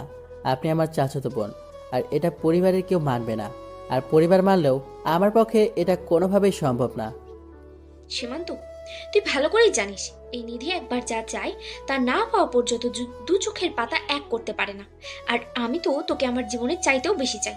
তুই কিভাবে ভাবলি আমি তোকে এত সহজে ছেড়ে দিব? তোকে তো আমার মনের ঘরের রাজা করেই ছাড়বো। হয় আপোষে করব, না হয় জোর করে করব, কিন্তু তুই শুধুই আমার। আর এ কথা বলে নিধি ক্যান্টিনে সবার সামনে ঠোঁট বসিয়ে দেয়। আর আমার মাথার চুল এমনভাবে খামচে ধরে যে আমি কোনোভাবেই ছাড়াতে পারি না। তারপর সে তার ইচ্ছে মতো আমাকে কিস করে। প্রায় 6 মিনিট পর আমাকে ছেড়ে দিয়ে হাঁপাতে হাঁপাতে বলে, এটা তো কেবল শোনো শোনা। নিধি খুব ভালো করেই জানে নিজের পছন্দের জিনিস কিভাবে নিজের করে নিতে হয়। আমি হাত দিয়ে ঠোঁটটা মুছে তাকে বললাম, এতগুলা মানুষের সামনে কিস করতে আপনার লজ্জা করে না? আর আপনি আমার চাচা বোন ছাড়া আর কিছুই না। আমি কখনো আপনাকে ভালোবাসবো না। আপনি যা করার করেন। রেগেই বললাম, কারণ সবার সামনে কিস করেছে, এটা ভাবতে কেমন যেন লাগছে। তখনই নিধি আমার সামনে এসে বলে, তুমি কি আমাকে চ্যালেঞ্জ করছো মিস্টার সীমান্ত? ও মা গো, এই মেয়ে দেখে আবার সিনেমেটিক স্টাইলে অভিনয় করতে পারে। তখন আমি বললাম, হ্যাঁ আমি আপনাকে চ্যালেঞ্জ করছি। ওকে, ঠিক আছে, তাহলে তুমিও দেখো এই নিধি কি করতে পারে। আমি আর কিছু না বলে সেখান থেকে চলে আসলাম। এসে ক্লাসে বসে বাকি ক্লাসগুলো করে বাসায় চলে আসি। অন্যদিকে নিধি বাসায় গিয়ে শুরু করেছে আরেক কাহিনী। নিধি বাসার ভিতর গিয়ে শুরু করেছে চিৎকার চেঁচামেচি। তার চিৎকার শুনে নিধির বাবা মা ভাই সহ সবাই একে একে হাজির। তখন নিধির বাবা বলে, কে রে মা, কি হয়েছে তোর? এভাবে চিৎকার কেন করছিস? কেউ কি তোকে কিছু বলছে নাকি? না, আমাকে কেউ কিছু বলেনি। তখন নিধির ভাই নিশাদ বলে, তাহলে কি আমার বোনটা কোনো কিছু চায় নাকি? বল আমাকে, আমি আজকে তোকে এনে দিব। আমার সবার উদ্দেশ্যে কিছু বলার আছে। আর আমি যা বলবো তোমাদের তাই মানতে হবে, আর যদি না মানো তাহলে আমি কিছু একটা করে বসবো। আচ্ছা বল, তুই যা বলবি আমরা তাই করব। তাও তোর কিচ্ছু করতে হবে না। এখন বল কি বলবি। আমি বিয়ে করব। নিধি 7-5 না ভেবে এ কথা সরাসরি বলে দেয় সে বিয়ে করবে। আর নিধির মুখে এমন কথা শুনে পরিবারের সবাই প্রথমে কিছুটা অবাক হয়ে যায়, পরে নিজেদের সামনে নিয়ে বলে, বিয়ে করবি মানে কি? বিয়ে করব মানে বিয়ে করব, আর কোনো মানে নেই। এখন তোমরা বলো বিয়ে দিবে কিনা। ঠিক আছে দেব, বিয়ে করবি এটাই তো খুশির খবর। আমি কাল থেকে পাত্র দেখা শুরু করব। আমি কি তোমাকে বলেছি পাত্র দেখতে? বিয়ে করলে পাত্র দেখা লাগবে না? না, লাগবে না। পাত্র আমি পছন্দ করেছি, আর তাকেই আমি বিয়ে করব। মেয়ের কথা শুনে সবাই একদম বোকা হয়ে যায়। পাত্র নাকি মেয়ে নিজেই ঠিক করেছে। তখন নিধির বাবা বলে, আচ্ছা পাত্র নিজেই ঠিক করেছিস, ভালো কথা। এখন বল পাত্র কি করে, পাত্রের বাবার নাম কি, পাত্রের নাম কি? আমরা বিয়ের প্রস্তাব পাঠাই। পাত্রকে তোমরা সবাই খুব ভালো করেই চেনো। নিধির কথা শুনে নিধির ভাই বলে, আমরা পাত্রকে চিনি মানে? কে সে, নাম বল।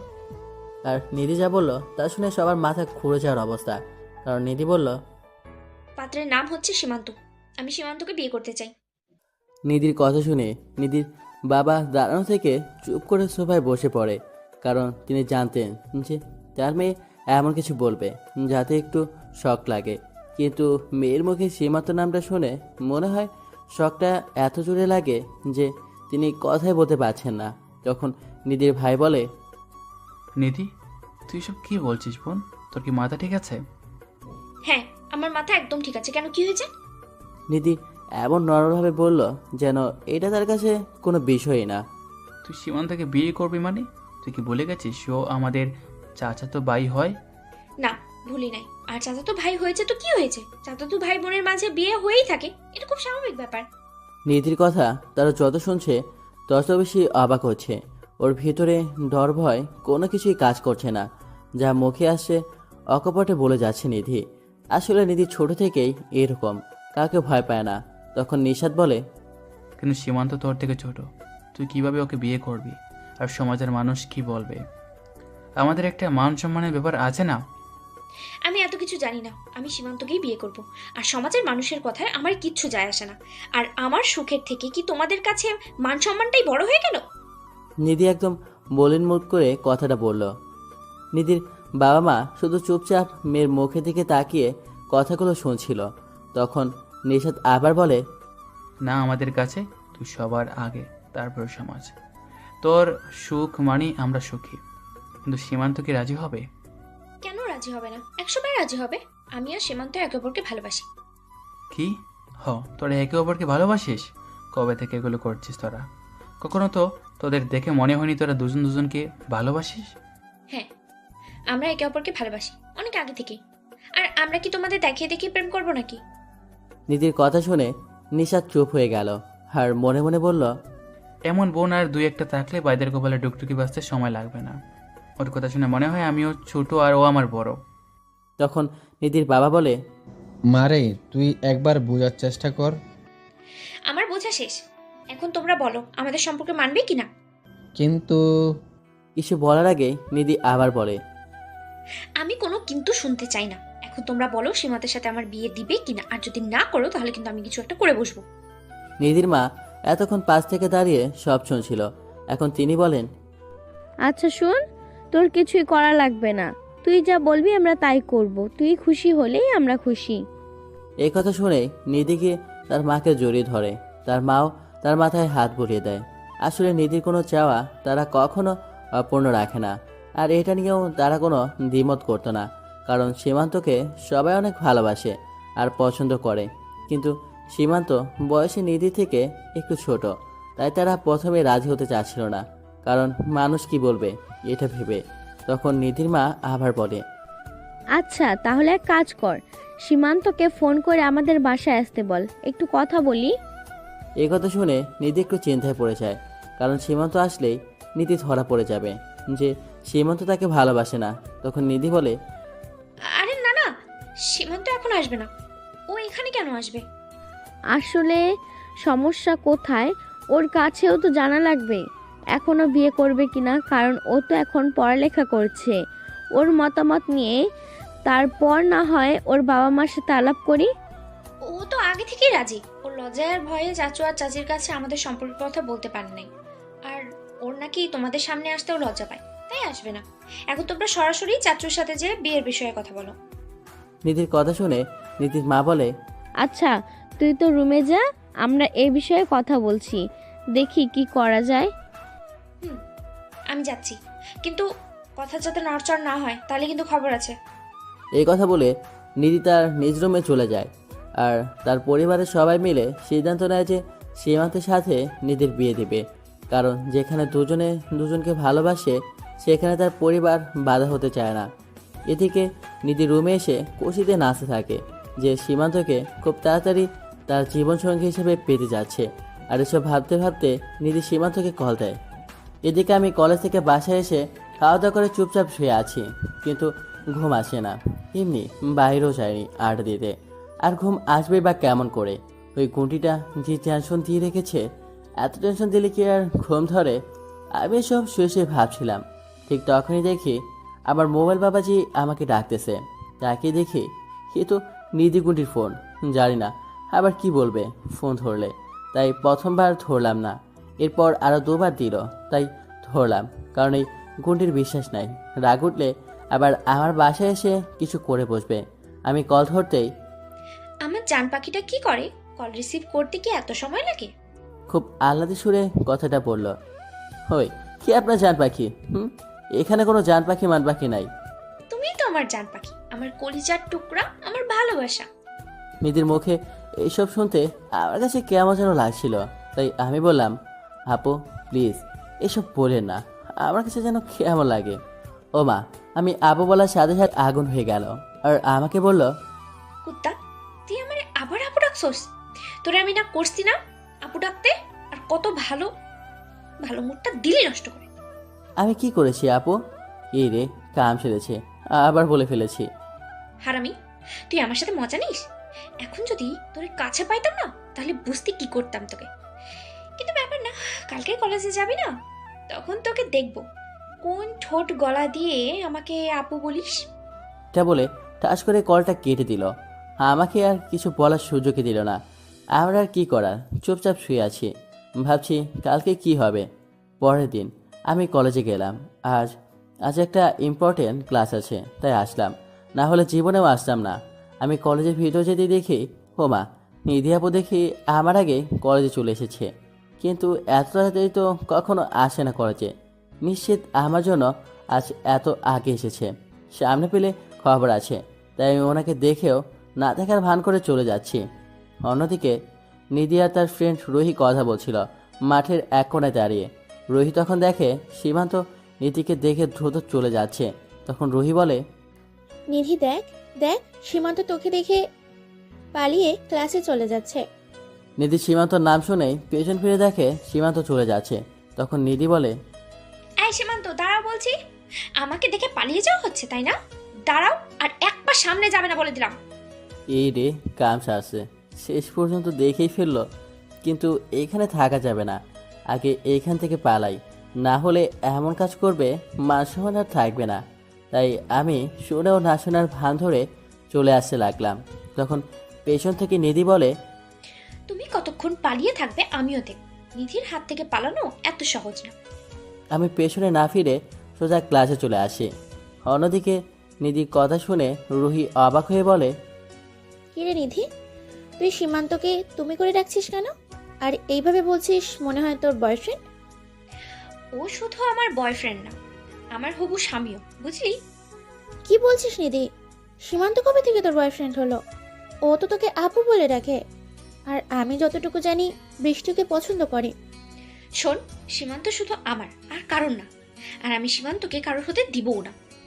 কিন্তু সীমান্ত কি তোকে মেনে নিবে? ও তো উল্টা তোকে দেখে পালাচ্ছে। রুহির হাসি দেখে নিধি রেগে যায় আর রুহিকে ধমক দিয়ে বলে, এই, তোর হাসি থামা, না হলে তোর এখন এমন খবর করে ছেড়ে দেবো না। আর কি বললি? সীমান্ত আমাকে দেখে পালায়? আমিও দেখবো ও কত পালাতে পারে। ওর সাথে যদি বিয়ের আগে প্রেম করতে না পারি তাহলে ওকে বিয়ে করে তারপরে প্রেম করব। আর খুব তাড়াতাড়ি আমার আর সীমান্তের বিয়ে খেতে পারবি। এই কথা বলে নিধির আগে ফুঁসতে থাকে, কারণ নিধিকে নিয়ে কেউ হাসলে তার একদম সহ্য হয় না। আর নিধির কথা শুনে রুহি চুপ হয়ে যায়, কারণ রুহি জানে নিধি একবার যা বলে তা করেই ছাড়ে। তখন রুহি বলে, সরি দোস্ত, আসলে আমি তো জানতাম না তুই সীমান্তকে এত ভালোবাসিস। আর দেখলি না সীমান্ত কিভাবে আমাদের দেখে পালালো, তাই আমার হাসি চলে আসে। আচ্ছা চল আমার সাথে। কোথায় যাব? কোথায় আবার? আমার জান পাখিটার কাছে, ওকে একটু মজা দেখাবো। চল যাই। এদিকে আমি ক্লাসে এসে বসে আছি আর বন্ধুদের সাথে গল্প করছি, কারণ বাইরে যাওয়া যাবে না। বাইরে আমার ঝুম করতেছে, গেলেই বিপদ। তা চাইতে এখানে বসে থাকা অনেক ভালো। আমি বন্ধুদের সাথে কথা বলছিলাম, এমন সময় দেখি রুহি আপু আসে আমার কাছে আর এসে আমাকে বলল, সীমান্ত, তাড়াতাড়ি আমার সাথে আয়। কেন আপু, কি হয়েছে? নিধি মাথা ঘুরে পড়ে গেছে। আমরা ওকে ওপরের খালি ক্লাসরুমে শুয়ে রাখছি, তুই আস আমার সাথে। আমি এই কথা শোনার সাথে সাথে আপুকে বললাম, কখন হলো এমন, চলেন তাড়াতাড়ি। চল। খুব অস্থির হয়ে পড়লাম। এই কথা বলে আমি আর রুহি আপু যেতে লাগলাম। রুহি আপু আমার আগে আর আমি তার পেছনে। তারপর আপু আমাকে নিয়ে দোতলা একটা রুমে নিয়ে গেল আর বলল, তুমি ভেতরে যাও, আমি গিয়ে স্যারকে ডেকে আনি। আচ্ছা তাড়াতাড়ি যান। আমি রুমের ভিতরে গিয়ে দেখি নিধি একটা টেবিলের উপর শুয়ে আছে। আর আমি আপুর কাছে যেতেই কে যেন বাইরে থেকে দরজা বন্ধ করে দিল। আমি দরজার কাছে গিয়ে দরজা ধাক্কা দিলাম খোলার জন্য, কিন্তু এ তো বাইরে থেকে বন্ধ। তখন পেছনে তাকিয়ে দেখি নিধি আমার দিকে তাকিয়ে হাসে আর আমাকে বলে, কি মিস্টার সীমান্ত, দরজা খোলে না? আপু আপনি না অসুস্থ? অসুস্থ ছিলাম, কিন্তু ডাক্তার এসে গেছে, এখন সুস্থ। কে ডাক্তার? আর কোথায় ডাক্তার? এই তো আমার সামনে দাঁড়িয়ে তুমি। আর তুমি তো আমার ডাক্তার, ভালোবাসার ডাক্তার। আপু এগুলা কি বলছেন আপনি? আর দরজা খুলতে বলুন, আমি ক্লাসে যাব, আমার ক্লাস আছে। ক্লাসে তো যাবেই তুমি, আগে আমার ক্লাসটা করে নে, তারপরে তোমার যেখানে খুশি সেখানে যাও। এই কথা বলেই নিধি আমার কাছে আসতে লাগলো আর আমি তাকে পেছাতে পেছাতে বললাম, সামনে আসবেন না বলে দিলাম, কিছু করবেন না আমার সাথে, আমি আপনাকে ভালোবাসি না। তাহলে কেন এমন করছেন? ভালোবাসা কিভাবে আদায় করতে হয় নিধিদা খুব ভালো করেই জান। আর কালকে যেন কি বলেছিলাম মনে নেই, যে আজকে তোমাকে দেখে নেব। আর সকালেও আমার কথা তুমি শোনো নাই, এর শাস্তি তোমাকে তো পেতেই হবে। এই কথা বলে নিধি একেবারে কাছে চলে আসে। এত কাছে আসার নিধির প্রতিটা নিঃশ্বাস আমার মুখে পড়ছিল, যা আমার কাছে কেমন যেন লাগছিল। তখন আমি নিধিকে বললাম, প্লিজ কিছু করবেন না, মানুষ দেখলে খারাপ ভাববে, যেতে দিন আবার, না হলে ও। আর কিছু বলতে দিল না, তার আগে আমার মুখ বন্ধ করে দিল। প্রথমে তাকে বাধা দেওয়ার চেষ্টা করলেও পরে আমার কি হলো নিজেও জানে না। একসময় আমিও তারটাকে সাড়া দিতে থাকি আর সে আমার রেসপন্স পেয়ে যেন আর পাগল হয়ে যায়। আমরা আর কতক্ষণ ছিলাম জানি না, কিন্তু নিজে যখন আমাকে ছাড়লো তখন আমার দম বন্ধ হয়ে যায় অবস্থা। আমি শ্বাস নিতে নিতে নিজের দিকে তাকিয়ে দেখি তার চোখে মুখে যেন এক তৃপ্তির হাসি ফুটে আছে। তখন আমি তাকে বললাম, এবার দরজাটা খুলতে বলুন, আমি ক্লাসে যাব। নিধি তখন রুহিকে বলল, রুহি দরজা খুলে দে, আমার কাজ শেষ। এই কথা বলতেই দেখি দরজা খুলে গেল আর তখন দিলাম এক দৌড়। আমার দৌড় দেখে নিধি হাসতে হাসতে বলে, আজ বাড়িতে যাও তুমি, তোমার জন্য একটা বড় সারপ্রাইজ অপেক্ষা করছে। কথাটা আমার পিছন থেকেই বলল। আমি আর কিছু না বলে বাইরে চলে আসি। তারপর আর আমি বাইরে বেরি হই নাই, আর এভাবেই বাকি ক্লাস করে ছুটি হলে বাসায় চলে আসি। কিন্তু আমি কল্পনাও করতে পারি নাই যে আমার জন্য বাড়িতে এত বড় একটা সারপ্রাইজ অপেক্ষা করছে। আমি বাড়িতে আসতেই আমার ছোট বোন ভাইয়া হা কর, আমি তোকে মিষ্টি খাইয়ে দেই। বলে আমার মুখে একটা মিষ্টি ঢুকিয়ে দিল। আমি মিষ্টিটা খেয়ে ওকে বললাম, কিরে বাড়িতে কোনো খুশির খবর আছে নাকি যে মিষ্টি খাওয়ানো হচ্ছে? আছে, কিন্তু আমি তোমাকে বলতে পারবো না, নিষেধ আছে, আম্মু বলবে তোমাকে। কেন, তোর কি বিয়ে ঠিক হয়েছে নাকি যে তোর বলতে লজ্জা লাগে যে আম্মু এসে বলবে? আমার না, তোর বিয়ে ঠিক হয়েছে। আচ্ছা এত ভালো খবর, তাহলে তুই যা, গিয়ে রেডি হয়ে থাক, আমার বিয়েতে যাবি না? আমি জানি যে আমার বোন আমার সাথে প্রায়শই দুষ্টমি করে, এটা ওটা বলে বেড়ায়। তাই আমি ওর কথাটা কোনো মূল্য না দিয়ে আমার রুমে চলে আসলাম। তারপর ফ্রেশ হয়ে নিচে গিয়ে আম্মুকে বললাম, আম্মু খুব ক্ষুধা লেগেছে, তাড়াতাড়ি খেতে দাও। একটু অপেক্ষা কর, আমি খাবার দিচ্ছি। তারপর আম্মু আমাকে খাবার দিল, আমি খাবার খাচ্ছি। আর একটা বিষয় খেয়াল করলাম, আম্মুকে আজ একটু অন্যরকম লাগছে। কিন্তু সকালে যখন কলেজ যাই ওই সময় তো সব কিছু ঠিকই ছিল, তাহলে এখন কি হলো? তাই আমি আম্মুকে বললাম, আম্মু বাসায় কি হয়েছে? কেন, বাসায় কি কিছু হওয়ার কথা ছিল নাকি? আম্মুর কথায় কেমন যেন একটা রাগ রাগ গন্ধ পাচ্ছি। না মানে বাসায় আসে সারা আমাকে মিষ্টি খাওয়ালো। ওকে জিজ্ঞাসা করলাম মিষ্টি কেন খাওয়ালো, তখন বলল ওর নাকি বলা নিষেধ। আর এখন তুমিও জানি কেমন করে কথা বলছো, তাই বললাম আর কি, বাসায় কিছু হয়েছে নাকি? বাসায় কি হয়েছে তা তোমার আব্বু আসলে বলবে। এখন খাবার খেয়ে তোমার রুমে যাও। আমি আর কিছুই বললাম না। সবার ব্যবহার জানি কেমন লাগছে, কেউ এসে মুখে মিষ্টি গুঁজে দিচ্ছে, আবার কেউ এমনভাবে কথা বলছে যে পেট থেকে মিষ্টি বেরিয়ে আসার উপক্রম। তাই আমার কিছু না বলে চুপচাপ খেয়ে রুমে চলে আসি। একটু একটু টেনশন হচ্ছে যে বাসায় কি হলো এটা ভেবে। আবার নিজেকে এতটুকু সান্ত্বনা দিচ্ছি যে আমি তো কিছু করি নাই, তাহলে আর আমার কি হবে। এভাবে সারাটা দিন চলে গেল। এর ভিতর অবশ্য নিধি 3বার কল দিয়েছিল, কিন্তু আমি রিসিভ করি নাই। রাতে আমার রুমে শুয়ে শুয়ে মোবাইল টিপছিলাম, এমন সময় আমার বোন সারা এসে বলল, ভাইয়া তোমাকে আব্বু ডাকছে তার রুমে যেতে। এই কথা বলে সারা চলে গেল। আর আমি আব্বুর রুমে যাচ্ছি আর ভাবছি যে আব্বু কি জানি বলে। তখন আবার আম্মু বলল আব্বু নাকি কি বলবে। আর এসব ভাবতে ভাবতে আব্বুর রুমে চলে আসি। আব্বু আমাকে ডেকেছেন? ডাকছি, এখানে বস, তোমার সাথে কথা আছে। বলেন, আমি শুনছি।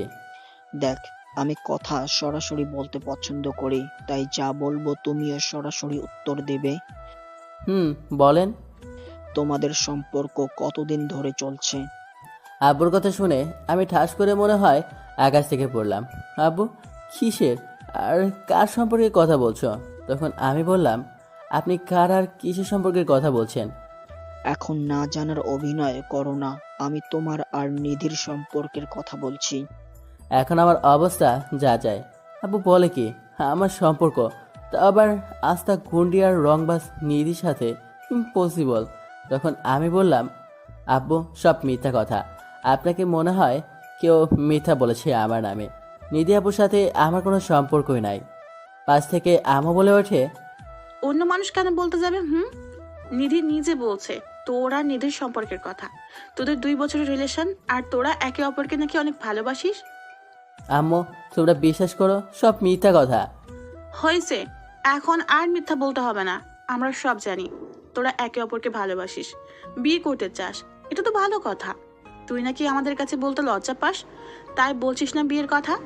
তাই নিধি ওর বাবা মা আর আমাদের কাছে সব বলেছে। চুপ করে বসে আছি, মাথার ওপর দিয়ে এমনভাবে কথাগুলো যাচ্ছে যে আমি যে কোনো সময় অজ্ঞান হতে পারি। আমার চুপ থাকা দেখে আম্মু আবার বলতে শুরু করলো, আমরা কি তোকে কখনো কোনো কিছুতে না করছি নাকি কোনো কিছুতে বাধা দিচ্ছি? সব সময় তোর সিদ্ধান্তকে সাপোর্ট করছি। তাহলে তুই কিভাবে ভাবলি যে তোর লাইফের এত বড় একটা সিদ্ধান্তে আমরা বাধা দিব? কিন্তু তুই আমাদের কাছ থেকে এত বড় একটা বিষয় লুকিয়ে রাখলি। নিধি যদি না বলতো তাহলে তো আমরা জানতেই পারতাম না। তাই তোর প্রতি একটু অভিমান করেছিলাম। এইটুকু বলে আম্মু চুপ হলে তখন আপু বলে, আজ তোমার বড় চাচ্চু আর বড় চাচি আসছিল বিয়ের প্রস্তাব নিয়ে। আমি তাদের কাছে এসব শুনেছি। এখন আমাদের কারো এই বিয়েতে অমত নেই, কারণ আমরা আগেই চেয়েছিলাম তোমার আর নিধির বিয়ে দিতে, কিন্তু তোমার চেয়ে নিধু একটি বড়, তাই তোমাকে বলতে চাইনি। কিন্তু এখন যেহেতু তোমরাই একজন আরেকজনকে পছন্দ করো, তখন তো ভালোই হলো, আমাদেরও মনের আশা পূরণ হবে। এখন তুমি বলো কবে বিয়ের তারিখ ঠিক করব? আমার এখনও তাদের কথা শুধু কানের ভেতর দিয়ে মাথার ভিতরে ঢুকছে, আর মাথার ভিতর গিয়ে হরতাল শুরু করে দিয়েছে। আমার এখন কি বলা উচিত বা কি করা উচিত জানি না। আমি শুধু ভ্যাবলাকান্তের মতো একবার আম্মুর দিকে তাকাচ্ছি আর একবার আব্বুর দিকে তাকাচ্ছি। আমার এভাবে তাকানো দেখে আব্বু আমাকে ধমক দিয়ে বলল, কি হলো? তোমার এমন বোকার মতো এদিক ওদিক কেন তাকাচ্ছ? বলো, কবে বিয়ে করতে চাও, নাকি আমরা আগামী মাসের বিয়ের ডেট ঠিক করে ফেলবো? না, আমার মনে হয় এদের কথা শুনে আর নিজেকে ঠিক রাখতে পারলাম না। আমি শুধু বিয়ে ডেট তারিখ হরতাল হরতাল হরতাল সেন্সলেস হয়ে পড়ে গেলাম। আমি কি বললাম আমি নিজেও জানি না, কারণ এত সুন্দর মিথ্যা কথা শুনে কয়জনই বা পারে নিজেকে ঠিক রাখতে।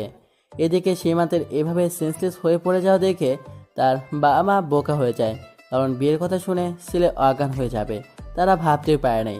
তখন তারা ডাক্তারকে কল দেয় আসতে, আর তার সাথে নিধির বাসায় খবর পাঠিয়ে দেয়। অন্যদিকে সীমান্তর অজ্ঞান হওয়ার কথা শুনে নিধি পাগল হয়ে ছুটে আসে সীমান্তের বাসায়। এসে সবার কাছে জানতে চায় সীমান্তের কি হয়েছে। সারা তখন নিধির কাছে পিছনে সব ঘটনা খুলে বলে, আর এসব শুনে নিধি মনে মনে হাসে থাকে, বলে শুধু এতটুকু করলাম তাতেই অজ্ঞান, বাকিটা তো এখনো বাকি আছে। আমার যখন জ্ঞান ফিরল তখন দেখি নিধি আমার মাথার পাশে বসে আমার চুলে হাত বুলিয়ে দিচ্ছে, আর আমাকে চোখ খুলতে দেখে একটা হাসি দিয়ে বলল, আমার জান পাখিটার কি হয়েছে? বিয়ের কথা শুনে কেউ কি সেন্সলেস হয়ে যায়? হায় হায়, নিধি কিভাবে এই কথা জানলো যে আমি বিয়ের কথা শুনে অজ্ঞান হয়ে গেছি? মান সম্মান আর আমার কিছুই থাকলো না। তখন আমি বললাম, আরে রাখেন আপনার বিয়ে, আপনি কি বলেছেন চাচা চাচির কাছে? কেন? আমি আবার কি করলাম? আর কাকেই বা কি বললাম? আপনি চাচা চাচির কাছে আর আমার বাবা মার কাছে কেন বলেছেন যে আমাদের মাঝে রিলেশন আছে? আমি তো যা সত্যি তাই বললাম। সত্যি মানে? আমি কখন আপনাকে ভালোবাসলাম? সব মিথ্যে কথা। মিথ্যা কেন হবে? তুমি আমাকে ভালোবাসো আর নাই বাসো, আমি তো তোমাকে ভালোবাসি, আর এখন তোমাকে বিয়েও করব। দেখেন, আমি আপনাকে বিয়ে করতে পারবো না, এ বিয়ে আমি ভেঙে দিব। এই কথা বলার সাথে সাথে নিধি আমাকে ধাক্কা মেরে বিছানায় শুয়ে দিল, আর আমার ওপর উঠে বসে আমার গলা চেপে ধরে, তারপর বলে, তোর সাথে ভালোভাবে কথা বলাটাই না ভুল। আমি তোর সাথে ভালোভাবে কথা বললেই তুই মাথায় চড়ে বসিস। শোন, বিয়ের বিষয়ে যদি উল্টাপাল্টা কিছু বলিস তাহলে তোর খবর আছে, বলে দিলাম। দেখেছেন কত বড় ডাইনি একটা, কথায় কথায় খালি ধমক দিবে, চর দিবে, আবার নাকি আবার এই মেয়েকে বিয়ে করতে হবে। তখন আমি বললাম, আমি আপনাকে কেন বিয়ে করতে যাব? কথায় কথায় আপনাতে থাপ্পড় খাওয়ার জন্য? কিছু হলেই আমার সাথে রাগ দেখান, যখন তখন আমাকে ধমক দেন, এই হলো আপনার ভালোবাসা? আর আমার এইরকম ভালোবাসার কোনো প্রয়োজন নাই। ও মা, আমার এই কথা বলার সাথে সাথে নিধি কান্না করে দিয়ে আমাকে জড়িয়ে ধরলো, আর কান্না করতে করতে বলে, তুমি বিশ্বাস করো সীমান্ত, আমি তোমাকে অনেক ভালোবাসি। তোমাকে ছাড়া আমি বাঁচতে পারবো না। আমি জানি আমি তোমার সাথে রাগ করি, ধমক দেই, কিন্তু কিন্তু সবকিছু শুধু তোমাকে নিজের করে পাওয়ার জন্যই এমন করেছি। তুমি যাতে কোনো মেয়ের সাথে কথা বলতে না পারো বা কারোর প্রেমে পড়তে না পারো, তাই তোমাকে সবসময় চোখে চোখে রাখতাম। কারণ আমার ভয় হতো তুমি যদি অন্য কারো হয়ে যাও, অথবা আমি যদি তোমাকে হারিয়ে ফেলি, তাহলে আমি যে বেঁচে থাকতেও মরে যাব। আর তাই আমি সবসময় তোমাকে নিজের কাছেই রাখতে চাইতাম। আর আমি সব কিছু করেছি শুধুমাত্র আমার ভালোবাসাটাকে বাঁচিয়ে রাখার জন্য, কারণ ভালোবাসা ছাড়া যে বেঁচে থাকাটা যে মৃত্যুর সমান। নিধির কথা শুনে আমি পুরো স্তব্ধ হয়ে গেছি। একটা মানুষ আমাকে এতটা ভালোবাসে যে আমাকে পাওয়ার জন্য এত কিছু করেছে, আর নিধি এখনও আমাকে জড়িয়ে ধরে কান্না করছে। তখন আমি বললাম, এত ভালোবাসেন আমাকে? বলে তার মাথাটায় একটু হাত বুলিয়ে দিলাম। আমি নিধির মাথায় হাত বুলিয়ে দিতেই নিধি আমার বুক থেকে তার মাথাটা উপরে তোলে, আমার মুখের দিকে তাকিয়ে থাকলো কিছুক্ষণ, পরে আবার বলতে লাগলো, অনেক ভালোবাসি তোমাকে, আর ভালোবাসি বলেই আজ এত কিছু করলাম। সেদিন যখন বৃষ্টি তোমাকে প্রপোজ করেছে, এটা দেখে আমার কাছে কেমন লাগছিল তা তোমাকে আমি বলে বোঝাতে পারবো না। আমি তো ভয় পেয়ে গেছিলাম তুমি যদি আবার বৃষ্টির প্রেমে পড়ে যাও। তাই আমি ওই দিন বৃষ্টিকে এভাবে মেরেছি, কারণ আমি সব কিছু হারাতে রাজি, কিন্তু তোমাকে হারাতে পারবো না, কারণ তুমি শুধু আমার, আর আমি তোমার জন্য সব করতে পারি। নিধির কথা যত শুনছি তত যেন অবাক হচ্ছি, বলে কি মেয়েটা? তখন আমি বললাম, আর আমি যদি রাজি না হই তাহলে কি করবেন? নিধি কিছুটা রেগে গিয়ে বলল, এতক্ষণ আমার কথা শুনে তোমার কাছে কি মনে হয় আমি যার জন্য এত কিছু করলাম তাকে এত সহজেই ছেড়ে দেব? তোমাকে তো আমার করে নিবই, হয় আপোষে নিব, না হয় জোর করে। আর যদি তাতেও কাজ না হয়, তাহলে আগে নিজের হাতে তোমাকে খুন করব, তারপর নিজে খুন হব, তবুও তোমাকে অন্য কারোর আমি হতে দেব না। এবার ভেবে দেখো, আমাকে বিয়ে করবে নাকি আমার হাতে খুন হবে? কোনটা করবে, সিদ্ধান্ত তোমার। আরে আরে, নিধি তো সত্যি সত্যি পাগল হয়ে গেছে। আর যে মেয়ে তার ভালোবাসার মানুষকে পাওয়ার জন্য এত কিছু করতে পারে, আর যাই হোক, তার ভালোবাসা মিথ্যে হতে পারে না। তাই আমি তাকে বললাম, আচ্ছা ঠিক আছে, খুন করা লাগবে না। পুরো কথা শেষ করার আগেই, তার মানে তুমি খুশি? তুমি তুমি রাজি? রাজি, কিন্তু আমাকে কিছুদিন সময় দেওয়া লাগবে। এখন বিয়ে করতে পারবো না, কারণ আমি আপনাকে কখনো ওইভাবে দেখি নাই। তাই আমার কিছু সময় লাগবে নিজেকে ঠিক করার জন্য। আমি এ কথা বলার সাথে সাথেই নিধি আমাকে তার শরীরের সমস্ত শক্তি দিয়ে জড়িয়ে ধরেছে। মনে হয় যদি পারতো তাহলে আমার বুকের ভিতর চলে যেত। তারপর নিধি বলল, ঠিক আছে, দিলাম তোমাকে সময়, কিন্তু বেশি দিন না, কিন্তু খুব তাড়াতাড়ি আমরা বিয়ে করব, ঠিক আছে? আর এখন থেকে বিয়ের আগ পর্যন্ত আমরা চুটিয়ে প্রেম করব। আচ্ছা আপু, ঠিক আছে, এখন ছাড়ুন, কেউ দেখে ফেলবে। আমি এ কথা বলার সাথে সাথে দেখি নিধি আমার দিকে চোখ বড় বড় করে তাকিয়ে আছে। আর আমি কিছু বলার আগেই আমাকে আমার বিছানায় ফেলে দিয়েই আমার ওপর চড়ে বসলো। তখন আমি বললাম, আরে আরে, কি করছেন কি? নামুন ওপর থেকে, কেউ এসে পড়বে, তাড়াতাড়ি সরুন। আর কিছু বলার আগেই নিধি আমার ঠোঁটের উপর টসা শুরু করেছে। প্রথম দিকে ভালোই লাগছিল, কিন্তু কিছুক্ষণ পরই নিধি আমার ঠোঁট কামড়ে ধরলো। এমনভাবে কামড়তে ধরেছে যে মনে হয় এখনই ঠোঁট ছিঁড়ে ফেলবে। সরাতে গেলে আরও জোরে কামড় দেয়। আমার এমন অবস্থা এখন যায় যায়। ঠিক এমন সময় আমার ছোট বোন সারা আমার রুমে আসে। আর এসেই সারার গলার আওয়াজ শুনে নিধি আমাকে ছেড়ে দিয়ে আমার কাছ থেকে সরে যায়। আর সারাকে বলে, কিরে, তোর আর আসার সময় হলো না, এখন কেন আসলি? আমি মাথাটা নিচে দিয়ে সব শুনছিলাম। তখন নিধি বলে, তা আমার আদরের ননদটা এখন কেন আসছে? ভাইয়া নিচে এসো, সবাই তোমার অপেক্ষা করছে। এ কথা বলে সারা চলে যায়। তখন আমি নিধিকে বলি, দেখেছেন আপনার জন্য এখন কি হলো? আমি এখন সারার সামনে কিভাবে যাব? আমার তো এখন ওর সামনে যেতেই লজ্জা লাগবে।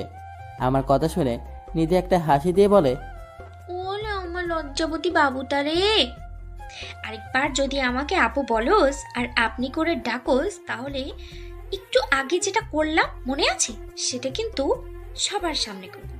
তখন দেখবো তোমার লজ্জা কোথায় যায়। না না না, আর বলবো না। আপনার লজ্জা না থাকতে পারে, কিন্তু আমার তো আছে। আবার আপনি বলস তুই? সরি সরি, তুমি আর এমন হবে না। মনে থাকে জানো। এখন চল নিচে যাই, দেখি কি বলে। চলো। এই কথা বলে আমি আর নিধি আম্মুর কাছে যাই। আম্মুর কাছে আসতে আম্মু বলল, কি রে, তুই এখন অসুস্থ নাকি ডাক্তারের কাছে নেওয়া লাগবে? না আম্মু, আমি ঠিক আছি, আমার তেমন কিছু হয়নি। তা তো দেখতেই পাচ্ছি, যে ছেলে বিয়ের কথা শুনে অজ্ঞান হয়ে যায় তার আবার ঠিক থাকা। আম্মুর কথা শুনে অনেক লজ্জা লাগছিল, আর সাথে অনেক রাগও হচ্ছিল নীতির ওপর। কারণ ওই জন্যই আম্মু এখন আমায় নিয়ে মজা করছে। আর পাশে তাকে দেখে নিজেও মিটমিট করে হাসছে। তখন আমি বললাম, আম্মু প্লিজ আর বলো না, এখন কেন ডাকছো তা বলো। ঠিক আছে, বলবো না। এখন বল, তোরা কি সিদ্ধান্ত নিলি? কিসের সিদ্ধান্তের কথা বলছো আম্মু? সত্যি আমি বুঝতে পারিনি, কারণ আমি ভুলে গিয়েছিলাম আমার বিয়ের কথা। আমার এরকম খেয়ালিপনা কথা শুনে নিধি পাশ থেকে বলে ওঠে, এই তোমার কি মাথা গেছে নাকি? মা আমাদের বিয়ের কথা বলছে। কি মেয়েরে বাবা, আম্মুর সামনে কিভাবে নিজের মুখে নিজের বিয়ের কথা বলে, একটু লজ্জাও করে না। আর আমার আম্মুকে মুহূর্তে নিজের মা বানিয়ে নিল। মনে মনে বললাম। তখন আমি বললাম, আম্মু আমি এখন কোনো বিয়ে টিয়ে করতে পারবো না। ওই কি বললে তুমি? পাশ থেকে চোখ গরম করে কথাটা বলো নিধি। আমি এখানে না হলে আমার খবর আছিল এখন। না মানে আম্মু, আমি এখন বিয়েটা করতে চাচ্ছি না। আমার আরো কিছুদিন সময় লাগবে। এটা কি তোদের দুজনের সিদ্ধান্ত? পাশ থেকে নিধি, মা এটা আমাদের দুজনের সিদ্ধান্ত। আসলে ও একটু সময় চাইছে তো, তাই আমিও রাজি হয়ে গেছি। ঠিক আছে, তোরা যা ভালো মনে করিস, আমরা কিছু বলবো না। আমি তাহলে সবার সাথে কথা বলি যে বিয়ে পরে হবে। ঠিক আছে। নিধি শুনে রাখ, আজ থেকে সীমান্তের সব দায়িত্ব তোর। মা এখন থেকে তোর মানুষ তুই সামলে রাখ, আমি আর এর মাঝে নেই। ঠিক আছে মা, তুমি শুধু আমার জন্য দোয়া করো, তাহলেই হবে। তোদের জন্য তো সব সময় দোয়া করি, তা কি বলতে হবে? তোরা ভালো থাকলেই আমরা ভালো থাকি। এই কথা বলেই আম্মু চলে গেল। আর আমি শুধু ভাবছি বিয়ে হলো না, কিছুই হলো না। তার আগেই আম্মু আমাকে পর করে দিয়ে ওই ডাইনেটার হাতে তুলে দিল। এখন আমার কি হবে একমাত্র আল্লাহ ভালো বলতে পারবে। ঠিক তখনই নিধি বলল, এই যে এত মনোযোগ দিয়ে কি ভাবা হচ্ছে শুনি একটু। না কিছু না। আমি আবার কি ভাববো? জীবনটা মনে হয় এবার তেজপাতা হয়ে যাবে, মনে মনে বললাম। আম্মু কি বললো মনে আছে? আজ থেকে তোমার সব কিছুর দায়িত্ব আমার উপর। আর এখন থেকে আমি যেভাবে বলবো ঠিক সেভাবেই চলবে। যদি একটু এদিক সেদিক হয় তাহলে মোটেও ভালো হবে না, বলে দিলাম। এটা আবার নতুন কি? আমার তো আগে থেকেই আপনার কথা মতো চলতে হয়। আপনার জ্বালায় কোথায় একটু শান্তি পাই? কথাটা শুনেই নিধি পুরা তেলে বেগুনে জ্বলে ওঠে। কি কি বললি তুই? আমি তোকে জ্বালাই? কোথাও শান্তি দিই না তোকে আমি, তাই না? ঠিক আছে, তোকে আমি আরো জ্বালাবো, দেবো তুই কি করতে পারিস। আর একবার যদি তুই আমাকে আপনি করে বলিস না, তাহলে দেখবি আমি তোকে কি করি। মনে থাকে জানো, মনে থাকে জানো। কথা বলে নিধি হন হন করে চলে গেল। আর নিধি এখন আমাকে তুমি করে বললেও রাগ উঠলে তুই করে বলে। আমার অবশ্য খারাপ লাগে না, কারণ আমি নিধিকে আস্তে আস্তে ভালোবাসতে শুরু করেছি। বর্তমানে এভাবে চলছে আমাদের জীবন। সকালে নিধির সাথে কলেজে যাওয়া, তারপর আবার তার সাথে ফিরে আসা। কলেজে কোনো মেয়ের দিকে না তাকানো, যেটা আগে আমার উপরে হুকুম জারি ছিল, এখন আইন আরও কড়া তৈরি হয়েছে। এক কথায় আমার জীবন এখন নীতিময় হয়ে গেছে। ডানে বামে ওপরে নিচে যেদিকে তাকাই শুধু নিধি আর নিধি দেখি। কিন্তু সব থেকে বেশি উপভোগ করি নিধির ভালোবাসাটা, কারণ পাগলিটা আমাকে বড্ড ভালোবাসে, যা কয়েকদিনে বেশ ভালোভাবেই বুঝতে পেরেছি। আর আমিও আমার পাগলিটাকে অনেক ভালোবেসে ফেলেছি। আজ 3 মাস হলো নিধি আমার জীবনটা পুরোপুরি দখল করে আছে। আমার এক মুহূর্তের জন্য চোখের আড়াল করতে চায় না। আজ আমি আর নিধি একসাথে কলেজে যাচ্ছি, কিন্তু রিক্সা দিয়ে। তখন নিধি বলল, সীমান্ত, তুমি আমাকে এতটা ভালোবাসো? চেহারাটা বাচ্চাদের মতো করে পড়ল। নিধির মুখে এমন প্রশ্ন শুনে একটু অবাক হলাম, বলা যায়। তাই আমি বললাম, কতটা ভালোবাসি তা তোমাকে কেমন করে বোঝাবো? ভালোবাসা কি পরিমাপ করা যায় নাকি? একটা হাসি দিয়ে বললাম। প্লিজ তবুও বলবা কতটা ভালোবাসো আমাকে? আমার খুব শুনতে ইচ্ছে করছে, বলো না প্লিজ প্লিজ প্লিজ।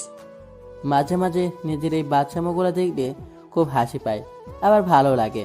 তখন আমি নিধিকে বললাম, তোমাকে কতটা ভালোবাসি তা হয়তো তোমাকে বলতে পারবো না, কিন্তু এতটুকু বলতে পারি, তোমার কোলে মাথা রেখে আমি আমার জীবনের শেষ সূর্যাস্তটা দেখতে চাই।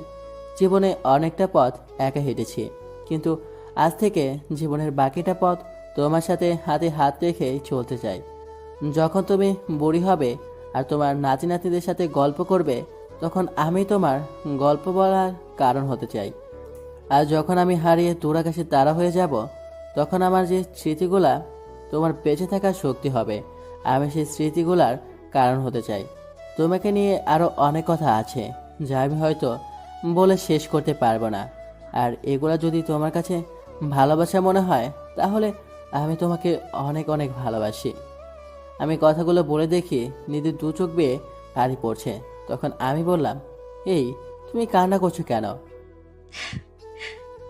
তুমি আমাকে এতটা ভালোবাসবে তা আমি ভাবতেও পারি নাই, তাই তোমার কথা শুনে আনন্দে চোখ দিয়ে পানি চলে আসছে। আর নিধির সাথে কথা বলতে বলতে কলেজে চলে আসি। তখন আমি বললাম, হয়েছে, এখন আর কান্না করতে হবে না, কলেজে চলে এসেছি। তুমি তোমার ক্লাসে যাও আর আমি আমার ক্লাসে যাই। ঠিক আছে। আমি রিক্সা ভাড়া দিয়ে ক্লাসের দিকে যাচ্ছিলাম, এমন সময় কে জানে আমার কাঁধে হাত দিল। পেছন ফিরে দেখি আমার বন্ধু আতিক, কিন্তু কেন জানি মনে হয় ওর মন খারাপ। তাই আমি বললাম, কিরে বেটা, মন খারাপ কেন? মায়া কি তোকে আবার শেখা দিল নাকি? মায়া আতিকের গার্লফ্রেন্ড, তাই একটু মজা করে বললাম। দোস্ত, তোর সাথে আমার কথা আছে, খুব ইম্পর্টেন্ট। বল, আমি শুনছি। দোস্ত, মায়ের বিয়ে ঠিক হয়ে গেছে, আর আমি মায়াকে ছাড়া থাকতে পারবো না। কি বলিস তুই? এখন কি করবি? আমি মায়াকে বিয়ে করব, তুই যে কোনো একটা ব্যবস্থা কর প্লিজ। বলে আমার হাত ধরে কান্না করে দিল। আচ্ছা কান্না করিস না, এখন বল মায়া কোথায় আছে? মায়া ওর ক্লাসে আছে। আচ্ছা তুই থাক, আমি আসি। এই কথা বলেই আমি মায়ের ক্লাসে যাই। আর মায়া আবার ইন্টার প্রথম বছর পড়ে। আমি ক্লাসে গিয়ে দেখি মায়া মন খারাপ করে ক্লাসরুমে বসে আছে। আমি গিয়ে সোজা মায়ের হাত ধরে টেনে পাশের একটা খালি ক্লাসরুমে নিয়ে যাই। দেখি সাথে আরও 2টা মেয়ে আসে, কিন্তু তারা একটু দূরে দাঁড়িয়ে আছে। তখন আমি মায়াকে বললাম, মায়া, তুমি কি আতিককে ভালোবাসো? ভাইয়া, আমি আতিককে অনেক ভালোবাসি, ওকে ছাড়া বাঁচতে পারবো না। বিয়ে করবে আতিককে? করব, কিন্তু কিভাবে? পরিবারের লোক জানলে তো সমস্যা হবে। ওই ব্যবস্থা আমি করব, তুমি কাউকে কিছু বলবে না। আর কালকে তুমি এই ঠিকানায় চলে আসবে, বাকিটা আমি দেখব। আচ্ছা ভাইয়া, আমি সময় মতো চলে আসবো। আমি মায়া আর আতিকে সব কিছু বুঝিয়ে দিয়ে আবার কলেজ থেকে চলে আসলাম, কারণ আমাকে এখন তাদের বিয়ের ব্যবস্থা করতে হবে। অন্যদিকে লাগছে অন্য ঝামেলা। আমি যখন মায়াকে ক্লাস থেকে টেনে আনি, তখন সাথে যে 2টা মেয়ে আসছিল, তার মধ্যে একটা মেয়ে নিধিকে বলে, আচ্ছা, সীমান্ত ভাইয়া কি আপনার চাচাতো ভাই লাগে না? তা জানি তুমি কি করবে? তুমি কেন আসছো তাই বলো। কালকে সীমান্ত ভাইয়া আর আমার বান্ধবী মায়া দুজনে বিয়ে করবে এই কাজী অফিসে, তাই আপনাকে বলতে আসলাম। নিধি এই কথা শোনার সাথে সাথে, এই মেয়ে, কি বলছো তুমি? মাথা ঠিক আছে তোমার? সীমান্ত বিয়ে করবে মানে কি? আমি একটু আগে নিচে দূর থেকে দাঁড়িয়ে শুনছি বিয়ের কথা, তারা নাকি কালকে বিয়ে করবে, তাই আপনাকে বলতে এলাম। এখন আপনি বিশ্বাস করলে করেন, না করলে নাই। আর নিধি মেয়েটার কথা শুনে যেন তার পায়ের নিচে মাটি সরে গেল। নিধি ভাবছে যে সীমান্ত তার সাথে এটা কিভাবে করতে পারলো। আর এসব ভেবে নিধির চোখ দিয়ে অঝোঝারায় পানি পড়তে লাগলো। সে আর দেরি না করে দ্রুত গেল মায়ের ক্লাসরুমে, গিয়ে ওই মেয়েটাকে বলল, তোমার ফ্রেন্ড মায়া কোথায়? আমি ক্লাসে এসে দেখি মায়া ক্লাসে নাই, মনে হয় চলে গেছে। খুব রেগে আছে নিধি, মায়াকে পেলে এখানে খুন করত। নিধি তখন আরও 2-1জনের কাছে মায়ের কথা জানতে চায়। তখন তারা বলে মায়া নাকি বাকি ক্লাস না করে চলে গেছে। নিধি তখন দেরি না করেই চলে যায় সীমান্তের ক্লাসে, গিয়ে দেখে আতিক ব্যাগ নিয়ে চলে যাচ্ছে। তখন নিধি বলল, আতিক, সীমান্ত কোথায়? তাড়াতাড়ি বলো। আপু, আমি খুব তাড়াই আছি, এখন কথা বলতে পারবো না। সীমান্ত একটু বাইরে গেছে, একটা জরুরি কাজ আছে। কিসের জরুরি কাজ? আমাকে আমাকে বলো, নাহলে এখান থেকে এক পাও সামনে যেতে পারবে না। বলছি, কলারটা সারেন আপু। সীমান্ত একটু কাজী অফিসে গেছে, কালকে একটা কাজ আছে। এই কথা বলেই আতিক চলে যায়, আর নিধি ওখানেই বসে পড়ে আর কান্না করতে থাকে। তখন নিধির ফ্রেন্ড রুহি এসে বলে, কিরে নিধি, কান্না করছিস কেন? সীমান্ত আমার সাথে চিট করছে। কি বলছিস এসব তুই? সীমান্ত তোকে চিট করছে মানে কি? সীমান্ত আমার সাথে প্রেমের অভিনয় করে কালকে অন্য জনকে কাজী অফিসে নিয়ে বিয়ে করছে। সীমান্ত তোর সাথে কি করে এমন করতে পারে? তাহলে তুই এখন কি করবি? নিধি চোখে পানি মুছে উঠে দাঁড়ায় আর রুহিকে বলে, সীমান্ত এখন এই নিধিকে চিনতে পারে নাই। ও আমাকে ধোকা চাইলেও দিতে পারবে না, কারণ নিধি কখনো হারতে শেখে নাই। নিধির চোখে মুখে স্পষ্ট রাগ দেখা যাচ্ছে। এখন কি করবি তুই? আমি আজকেই সীমান্তকে বিয়ে করব, তোরা খালি দেখে যা আমার খেলা। এই কথা বলেই নিধি সরাসরি বাড়ি চলে যায়। যাওয়ার সময় সীমান্তকে বেশ কয়েকবার কল দেয় নিধি, কিন্তু সীমান্ত রিসিভ করে না। আর নিধি তখন সত্যি ধরে নেয় সীমান্ত তাকে ধোঁকা দিচ্ছে। আর এসব যতই নিধি ভাবছে, তার রাগ যেন ততই বাড়ছে। নিধি বাড়িতে এসে ড্রয়িং রুমের জিনিস একটা একটা করে ভাঙতে থাকে। আর জিনিস ভাঙার শব্দ পেয়ে বাড়ির সবাই তাড়াতাড়ি ড্রয়িং রুমে এসে দেখে নিধি সব ভাঙছে। তখন নিধির মা বলে, কিরে, কি হয়েছে? তুই এভাবে জিনিস কেন ভাঙছিস? বল, কি হয়েছে? আমি আজকেই সীমান্তকে বিয়ে করতে চাই। নিধির এমন কথা শুনে সবাই অবাক হয়ে গেল। তখন নিধির মা বলল, তুই কি বলছিস? আজকে বিয়ে করবি মানে? বিয়ে কি কোনো ছেলে খেলা নাকি যে তুই বললি আর হয়ে গেল? আমি যখন বলেছি আজকে বিয়ে করব, তার মানে আজকেই করব। তোমরা কিভাবে ব্যবস্থা করবে তা তোমরা জানো। আর যদি আজকে বিয়ে না হয় তাহলে আমি আত্মহত্যা করব, আর আমার মৃত্যুর জন্য তোমরা দায়ী থাকবে। নিধির এই কথা শুনে সবাই বেশ ভয় পেয়ে যায়, কারণ নিধি আর যাই বলুক কখনো মরার কথা বলে না। তখন নিধির ভাই নিশাদ বলে, নিধি বোন আমার, তোর কি হয়েছে আমাকে বল, কেন তুই এরকম করছিস? সীমান্তকে তোকে কিছু বলেছে? নিধি তার ভাইয়ের কথা শুনে কান্না করে দেয়। তখন নিধি বলে, ভাইয়া, সীমান্ত আমার সাথে চিট করছে। সীমান্ত চিট করেছে মানে কি? কি বলছিস এসব? হ্যাঁ ভাইয়া, আমি ঠিক বলছি। সীমান্ত আমাকে ঠকিয়ে কালকে অন্য অন্য একটা মেয়েকে বিয়ে করেছে কাছে অফিসে। নিধি, তোর কোথাও ভুল হচ্ছে। আমরা সীমান্তকে খুব ভালো করেছেন, ও কখনো এমন কাজ করতেই পারে না। আমার কোথাও ভুল হচ্ছে না। যে মেয়েকে সীমান্ত বিয়ে করেছে তার বান্ধবী নিজে আমাকে বলেছে। আর আমি সীমান্তের ফ্রেন্ডকেও জিজ্ঞাসা করেছি, সেও বলেছে সীমান্ত কাজী অফিসে গেছে। তার মানে আমি নিশ্চিত সীমান্ত আমাকে ছেড়ে অন্য মেয়েকে বিয়ে করছে। নিধির কথা শুনে সবাই কিছুতেই বিশ্বাস করতে পারছে না সীমান্ত এমন কাজ করবে। তাই আবার নিশাদ বলে, তারপরও আমার মনে হয় এখানে কোনো অন্য বিষয় আছে যা তুই হয়তো জানিস না। তাই তুই সীমান্তকে বল, বুঝতেছিস? একটু সময় নে, দেখবি সব ঠিক হয়ে যাবে। আমার কোনো ভুল হচ্ছে না, আর তুমি বলছো সময় নিতে। আমি এখানে সময় নিয়ে বসে থাকি আর ওইদিকে সীমান্ত বউ নিয়ে চলে আসুক। না না না, তা তো আমি হতে দেব না। আমি আজকেই বিয়ে করব, তাতে আমার ধারণা ঠিক হোক আর ভুল হোক। আর যদি আজকে বিয়ে না হয় তাহলে আমি আজকেই আত্মহত্যা করব। এখন ভেবে দেখো তোমরা কি করবা। তোমরা আমার বিয়ে দেখবা নাকি আমার মরা মুখ দেখবা, সেটা তো তোমাদের। এই কথা বলে নিধি তার রুমে চলে যায়। সে রুমে গিয়েই সীমান্তকে কল দিতে থাকে, কিন্তু সীমান্ত কল এখনও রিসিভ করছে না, কারণ সীমান্তর ফোন পকেটে চাপ লেগে সাইলেন্ট হয়ে যায়, যার ফলে সীমান্ত বুঝতে পারছে না যে কেউ তাকে কল দিচ্ছে। এদিকে নিধি এরকম কথা শুনে সবাই মিলে আলোচনা করে সিদ্ধান্ত নেয় যে আজকে রাতেই পারিবারিকভাবে নিধি আর সীমান্তের বিয়ে হবে, পরে একসময় বড় অনুষ্ঠান করা হবে। নিধিকে বিয়ের কথা বলতে নিধি অনেক খুশি হয়ে যায় আর মনে মনে রাখতে থাকে সীমান্তের ওপর। নিধি ভাবছে একবার বিয়েটা হয়ে যাক, পরে সীমান্তকে দেখে নেবে। তারপর নিধির পরিবারের সবাই মিলে সীমান্তের বাসায় চলে যায়, কারণ বিয়েটা সীমান্তের বাসায় হবে। অন্যদিকে আমি কলেজ থেকে বের হয়ে আর বাসায় যাইনি। সারাদিন অনেক জায়গায় ঘুরে আতিকার মায়ের বিয়ের সব ব্যবস্থা করে ফেলেছি, যাতে কালকে তাদের বিয়ে দিতে কোনো সমস্যার সম্মুখীন হতে না হয়। আর এসব করতে করতে প্রায় সন্ধ্যা হয়ে আসে। সারাদিন মোবাইলটাও হাতে নিয়ে নেয়, তাই পকেট থেকে ফোনটা হাতে নিতেই চোখ আমার কপাল উঠেছে, কারণ মোবাইলে চেয়ে দেখি নিধি কল দিয়েছে 100 বার, আম্মু কল দিয়েছে 40 বার। আব্বু কতবার দিছে তা নাই বললাম। আমার ফোন যে সাইলেন্ট হয়েছিল আমি বুঝতেই পারি নাই। তখন আমি আম্মুকে কল দিলাম, আর আম্মু কল ধরেই, ওই হারামজাদা, তুই কোথায় আছিস? মনে হয় খুব রেগে আছে আমার ওপর। আম্মু, আমি একটা কাজে আসছিলাম আর তার জন্য বাড়িতে আসতে পারি নাই, আর আমার ফোন সাইলেন্ট ছিল, তাই তোমাদের কল ধরতেও পারি নাই। আরে রাখ তোর কাজ, তুই যেখানেই আছিস 30 মিনিটের মধ্যে বাসায় আসবি। আচ্ছা আমি আসতেছি, কিন্তু বাসায় কি কিছু হয়েছে নাকি? তুই তাড়াতাড়ি বাসায় আয়, তাহলে নিজে দেখতে পারবি বাসায় কি হয়েছে। এই কথা বলেই আম্মু কলটা কেটে দিল, কিন্তু আমি কিছুই বুঝতে পারলাম না আম্মু এইভাবে কেন কথা বললো। আর বাসায় অনেক চিৎকার চেঁচামেচির আওয়াজ শুনছিলাম মোবাইলে। আবার নিধিকে কল দিলাম, কয়েকবার সেও কথা হলো না। মনে হয় রাগ করে আছে আমার ওপর, কারণ পাখিটাকে আর সারাদিন কল দিইনি। আর এসব কথা ভাবতে ভাবতে বাসায় চলে আসি।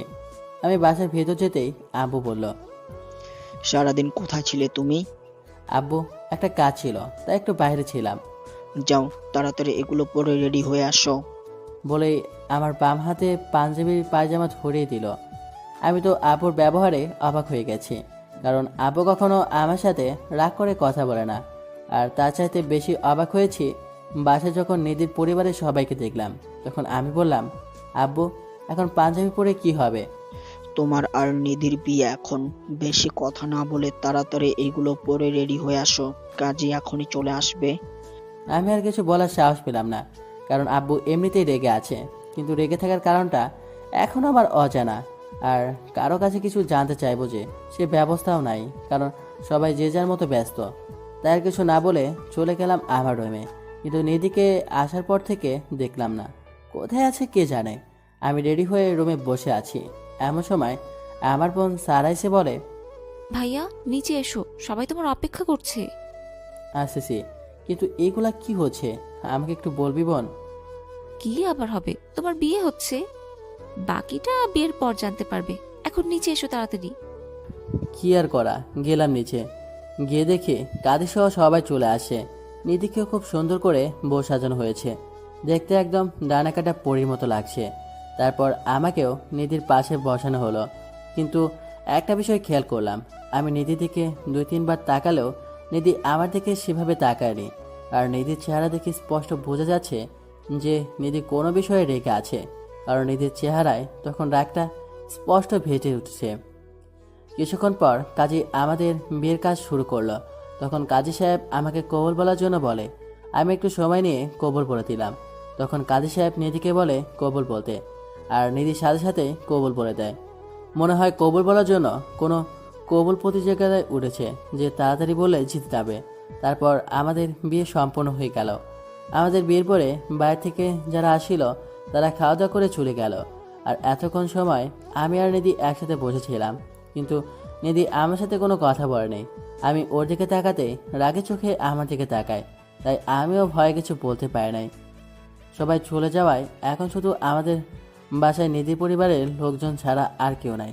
আর তখন আমার আম্মু বলে, এই তোমরা সবাই এখানে আসো, এখন সীমান্তর বিচার হবে। আমার বিচারের কথা শুনে সোফায় বসা ছিলাম, সেখান থেকে লাফ মেরে দাঁড়িয়ে গেলাম আর বললাম, আমার বিচার মানে কি করেছি আমি যে আমার বিচার করবেন? পাশে থেকে আম্মু বলল, তুই মনে হয় জানিস না তুই কি করছিস। তোমরা যদি না বলো তাহলে আমি কি করে জানবো যে আমি কি করেছি? আর আমার জানা মতে এমন কিছু আমি করি নাই যার জন্য তোমরা আমার বিচার করবা। আমার এভাবে কথা বলা দেখে আব্বু বলল, তুমি কালকে কোন মেয়েকে কাজী অফিসে নিয়ে বিয়ে করতে চাইছো?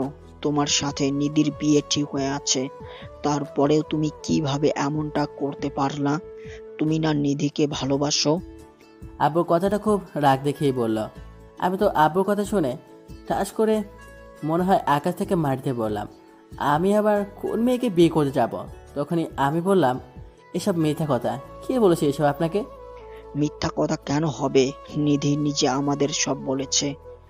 আব্বুর কথা শুনে আমি নিধির দিকে তাকাই, দেখি নিধি কান্না করছে। তখন আমি নিধিকে বলি, নিধি তুমি এগুলো কি বলেছ? আর আমি কালকে বিয়ে করছি মানে কি? আর তুমি এই খবর কোথায় শুনলা? তুমি যাকে বিয়ে করবা তার বান্ধবী নিজে আমাকে বলেছে, আর আমি তোমার বন্ধু আতিককে জিজ্ঞাসা করেছি, সেও বলল তুমি কাজী অফিসে গেছো কি কাজ করতে। তার মানে তুমি কালকে বিয়ে করবে, এটা নিশ্চিত। আমি এখন মোটামুটি ধরতে পেরেছি ভুলটা কোথায় হয়েছে, কিন্তু শিওর হওয়ার জন্য বললাম, আমি যাকে বিয়ে করব তার নামটা কি তুমি জানো? জানলে বলো। জানি, তার নাম হলো মায়া। এবার আমার হাসি চলে আসলো, আর আমি সবার সামনে হু হু করে হাসতে লাগলাম। আর এভাবে হাসে দেখে সবাই অবাক হয়ে যায়। তখন আবু বলল, তুমি এভাবে হাসতেছো কেন? আগে আসল কারণটা বলো, নিধি যা বললো তা সত্যি নাকি মিথ্যা? সত্যি। কিন্তু কথাটা বলার আগেই আব্বু বলল, কি? তোমার এত বড় সাহস, তুমি অন্য একটা মেয়েকে বিয়ে করবে? আজকে তোমার খবর আছে।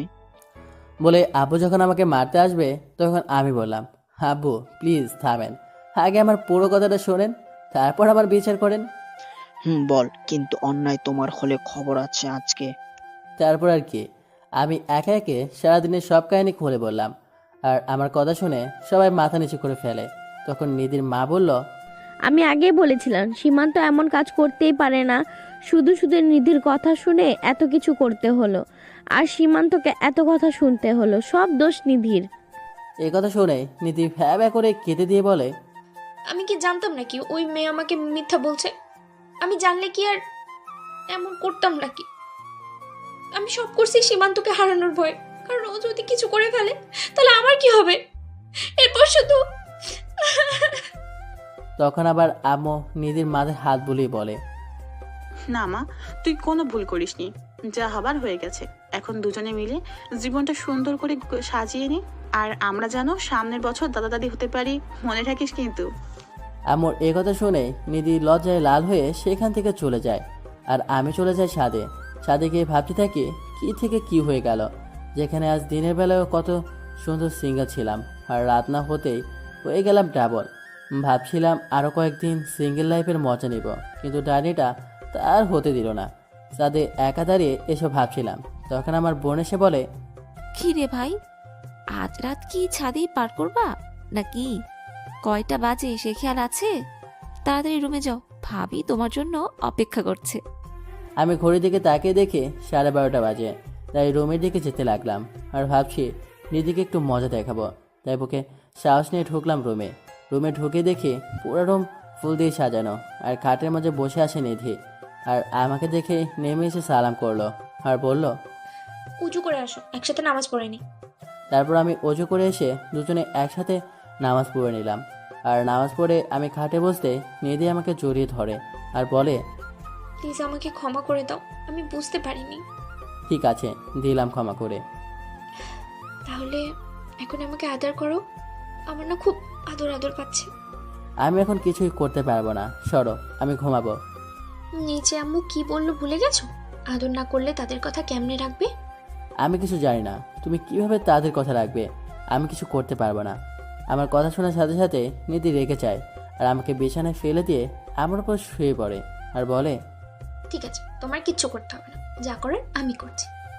আজকে আর কোনো বাধা মানবো না, সব কিছু নিজেই করে নেব। আরে আরে কি করছো? আমাকে কিছু বলতে না দিয়ে নিধি বলল, চুপ, একদম চুপ।